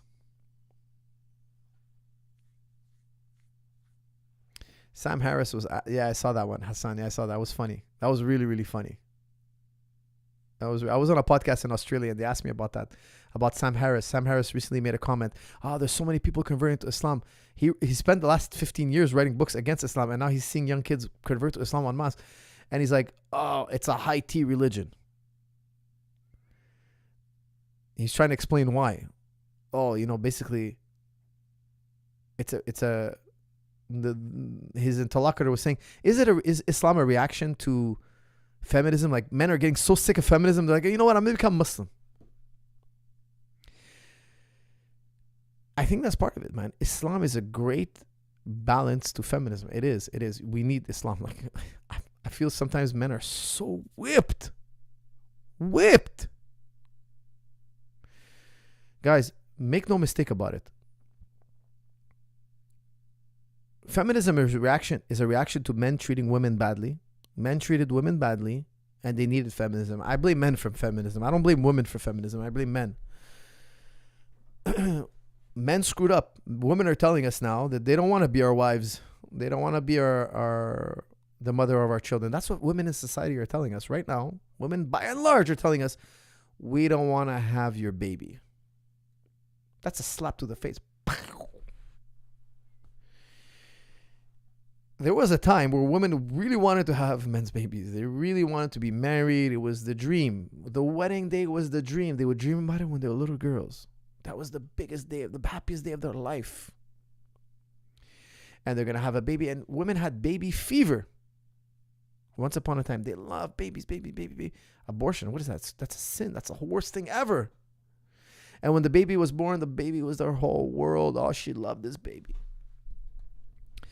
And you had human beings growing up with a mother who they'd feel guilty if they did something bad. They feel ashamed. Oh, I can't do that. My mom would be so embarrassed of me.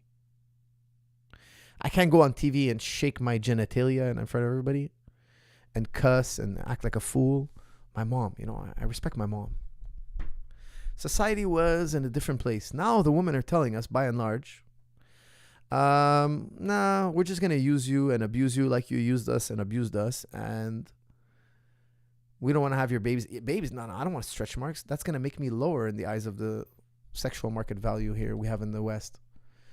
The women have flipped on us, and it's men's fault.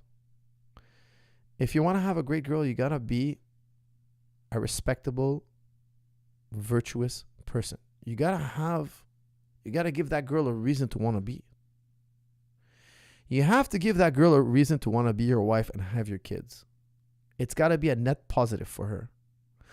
Same way you calculate pleasures and pain in your life, she does the same thing. She wants to be high status. She wants to be taken care of. She wants those kids to love her. She wants kids to respect. She wants you to see her just as beautiful, whether she has stretch marks or not, whether she lost the baby weight or not.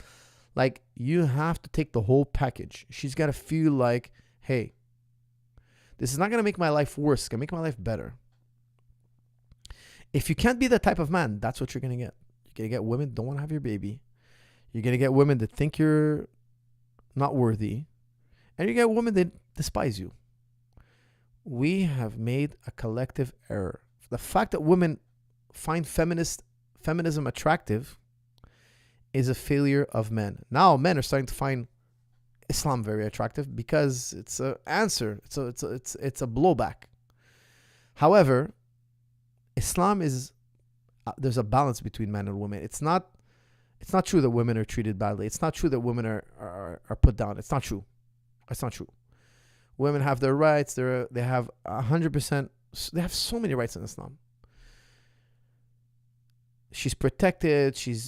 Especially if she's a mother, she's the most important person in society. She can be educated. She can have a job. She can keep her last name. Man, my wife tells me, like, sometimes I try to encourage her, like, contribute. I don't have to. She tells me, oh, no, I don't have to. In our way of life, I don't have to pay one penny. The woman in the household doesn't have to put one penny. Now, she's teasing me. She does contribute. My wife's, she's a generous person. But sometimes, like, we kind of tease each other, like, oh, let me get this one again. No, really, I insist. We joke around. Me and my wife, we joke around a lot. But she knows she doesn't have to. The man takes full burden. Like, the mother is the most important person in society.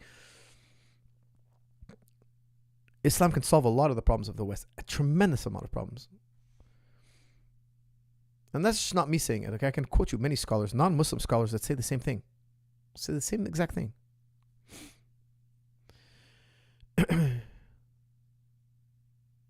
He's right, by the way. You end up attracting who you are. That's from True Red Crime. You're so right, man, honestly. People tell me, oh, this person treats me badly. I always tell them, you teach people how they treat you. You tolerate it. Or maybe you're treating that person in an arrogant form. Like, you always have to assess your relationships. It's in your hands. You always have to be like, what can I do? How can I ameliorate it? What can I change about me? Let's look at me first. Maybe I'm giving this person reasons. Like, it's always introspection. You always want to have introspection. Always look at you first. That's the only thing you have power over. That's the only thing you can really change is yourself. You can't really change the outside world. Once you change yourself, then you'll see a difference in the outside world. But it always starts with the self. Of course, we all want to have a better life. It all starts with changing what's in between your ears. Believe me when I tell you this. This is something, don't take 20 years to figure this out. Change what's in between your ears. Make a change there. And you'll notice things in your life will change. Okay, guys, I am at midnight here in Montreal. Guys, I'm going to do one last chat. No super chats, guys. This is going to be a non-super chat. And let's end this. Let's end this on a fun one. Coach, George still hang out? Of course we do, all the time.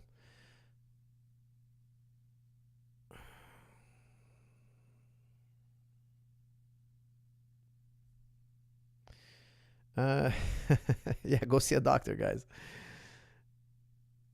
Explain Afghanistan under the Taliban. That's very cool. Okay, that's not a fun one. Okay, I'm just going to do that real quick. Guys, Taliban, 99% of the Muslim world, the Ummah, the scholars disagree with Taliban. It's wrong. It's completely wrong. But also, guys, if you're born in war, I don't care if you're atheist, Christian, Jewish, Hindu, name me every other religion. Guys, look up, Google it, okay? What happens if you're born in violence? You're violent. If you're born and raised in violence, people killing each other, you grew up in a war zone, guess what? You're going to hear stories about so-and-so foreign country bombed your country, they blew up your cousins, you used to have this farmland and they came, they took it. You're not going to be like, oh, let me see it from the western side. No, you're not going to be there. You're not going to be there. You're born in poverty, you're born in a war zone, you have no education, you have no outlook in life, you have no culture, like you have no perspective. That's what's going to happen. Guys, how do I know that? That's what happened throughout all of history. Violence breeds violence. It has nothing to do with Islam. It's not the correct interpretation of Islam. Believe me, I can go on a full... I'm not going to do it. I'm not going to do it today, but we're going to talk about the Khawarij. The Khawarij means like they deviated. We have a name for this. Like, it's not acceptable. Their interpretation of Islam is not acceptable. 99.9% of the scholars reprimand them. Okay, they say it's wrong. Now, their laws, the way they do things is wrong. However, I think that would happen in any society that is poor, born in violence. Because look, violence will affect your ability to think. You cannot think at a high level if you're born in violence. Google this, guys. Look it up. What happens to people who are exposed to a lot of violence at a young age? You have a certain personality that develops. That's what's going on there.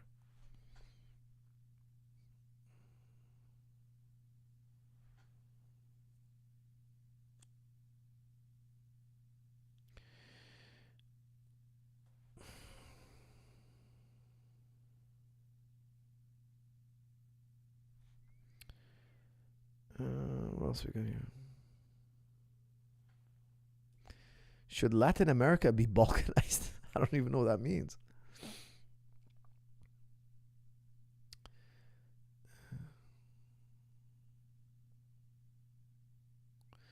Have you heard of the Bilali document? It's the first Islamic manuscript written in America. No, I haven't. I'll have to look it up.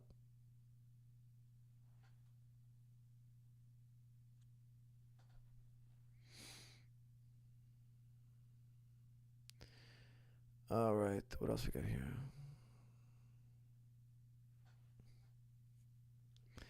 Hold on a second. Hold on. Somebody just put something.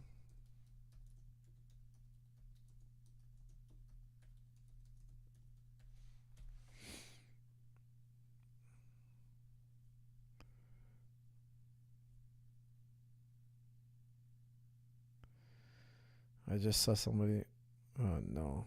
Oh, no, never mind. No, it's just a rumor. Just a troll.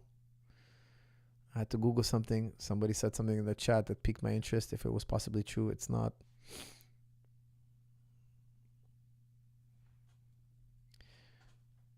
Who you know you want to. Okay, what?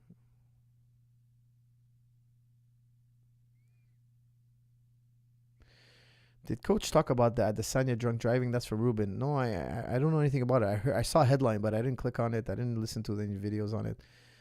I hope it's not true. Really, I really, really hope it's not true.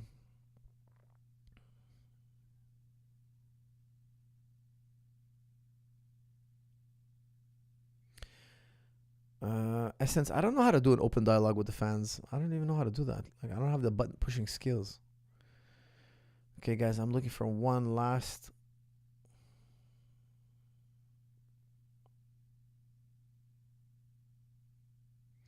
How long can you stay at TriStar as a U.S. citizen? I believe you guys have 6 months, and then you gotta drive across the border. We go to a lot of the the U.S. guys who come from the U.S. They stay 6 months, and then they drive across the border. They drive an hour and a half, and then they drive right back the same day, and they stay another 6 months. Yep, you're not lying, Coach. Nice. I can't lie to you.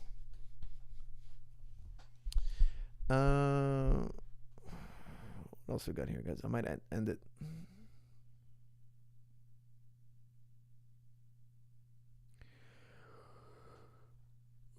Excuse me.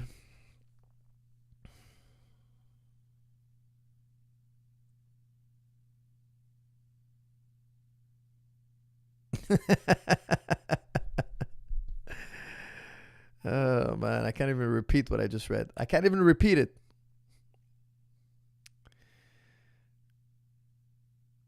When you in Florida again? I'm in Florida in October.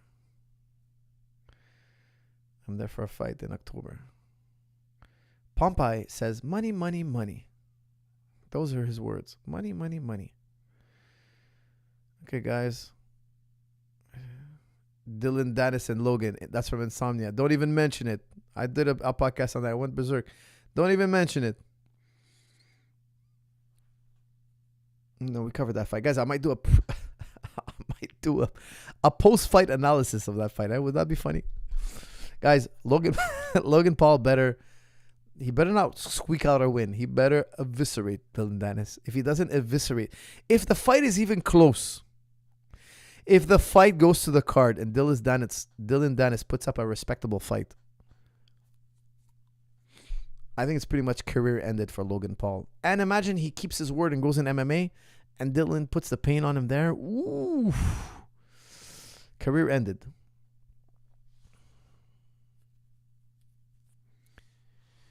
All right, guys. I need one more. Train at TriStar today. Great group of guys. That's from Movie Snobs. That's cool, man. I hope next time you're in, let me know. I'll roll with you. What's your thought on Ian Gary taking his girl's name?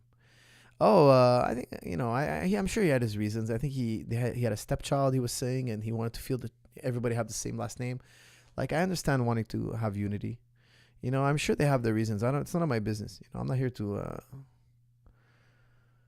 comment on that. If he feels that's what's best for his family, I have nothing against him.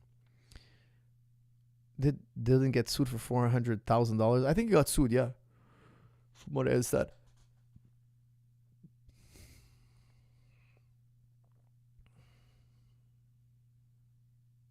Does arm wrestling transfer on the mat? Mind, muscle, mobility. All strength can transfer on the mat. It's not the best workout for MMA, but it definitely can transfer on the mat. Thoughts on a certain veteran going to Canadian Parliament? LOL. That's from Alejandro. Guys, I don't even want to mention it, but there's a certain officer of a certain type that got a standing ovation in the Canadian Parliament. Does anybody check his biography? Like, what a humiliation for the Canadian government. A complete humiliation. They welcomed him in open arms. I can't even say what kind of officer he was. Guys, Google it. I don't want to say it. I'm scared the algorithm's going to crush me. It's absurd. If it is true, I didn't do any research on it, but if it is true, it's a crazy humiliation. Absurd. Canadian government. If it is true, guys, I haven't verified. I didn't go look into it. Because the thing is, certain people gave lip service, but they didn't really believe in any of that stuff. They're just scared for their own life. In Nazi Germany, if you didn't comply, they would hang you. They would kill your... it was vicious. Okay? Now, I don't know the guy's biography. I didn't verify, but if he was, man, God, what a humiliation for Canada. Yeah, I hope it's a blunder because, I don't think Canada will do that on purpose. It's a blunder, but still humiliating. Giving him a standing ovation? That means, you guys didn't Google this guy? Who is this guy? You're giving him a standing ovation.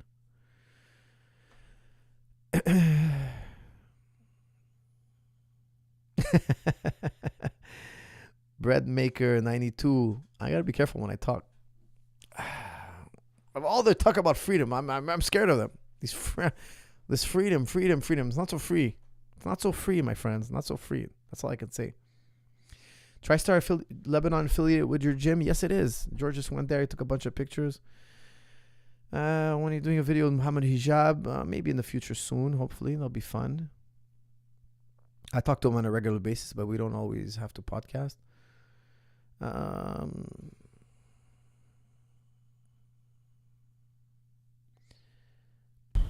Guys, nobody's throwing me anything of fun. Nothing. 353 people, and not one of you can type in something fun. Not one of you. Yeesh. Come on, guys. Is $150 a month too much for an MMA gym? I think you should pay for the year. You know, for the month, that's usually going cost. But why would you pay per month? If you're going for 1 month, I think it makes sense. But the longer you take, the less you pay. No, I don't think it depends. If it's a good gym, I don't think it's a lot of money. No, it's a fair price. Nowadays, that's what it is in Canada.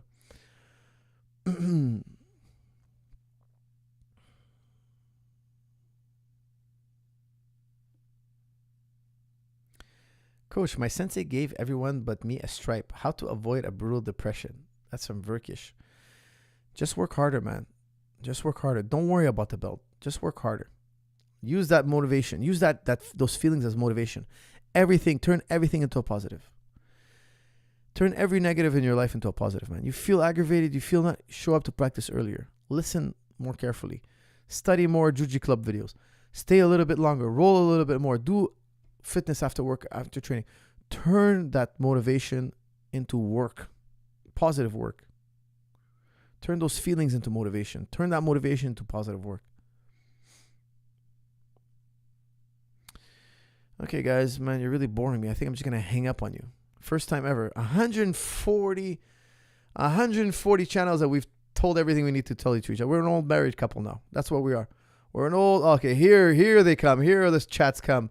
Look at this. Here it comes. 100 chats in a row coming out.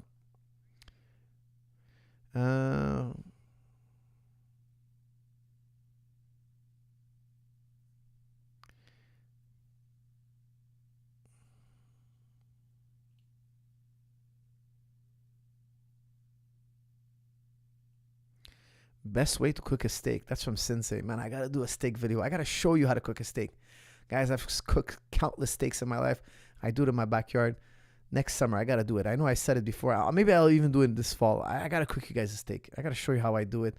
I have old school barbecues. I just got to do it.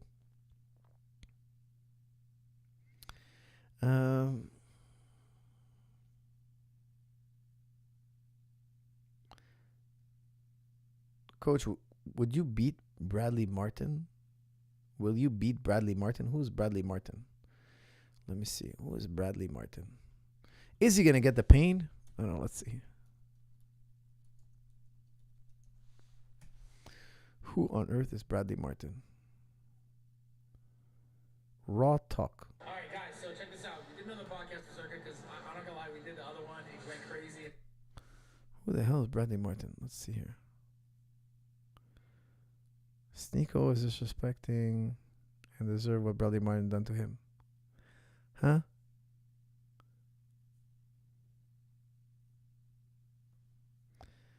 Bradley Martin. Okay, let's see. Hi, my name is Bradley Martin.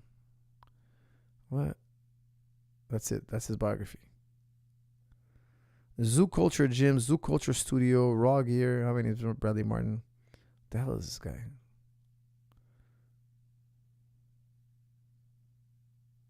I have no idea. Is it a bodybuilder? Hold on, let me see one of his videos.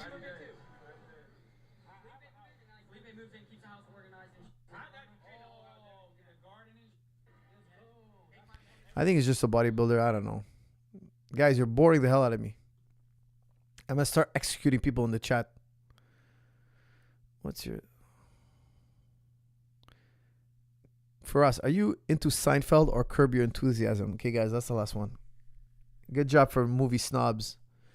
I like them both. I found Curb Your Enthusiasm too ridiculous at one point. It got too stupid.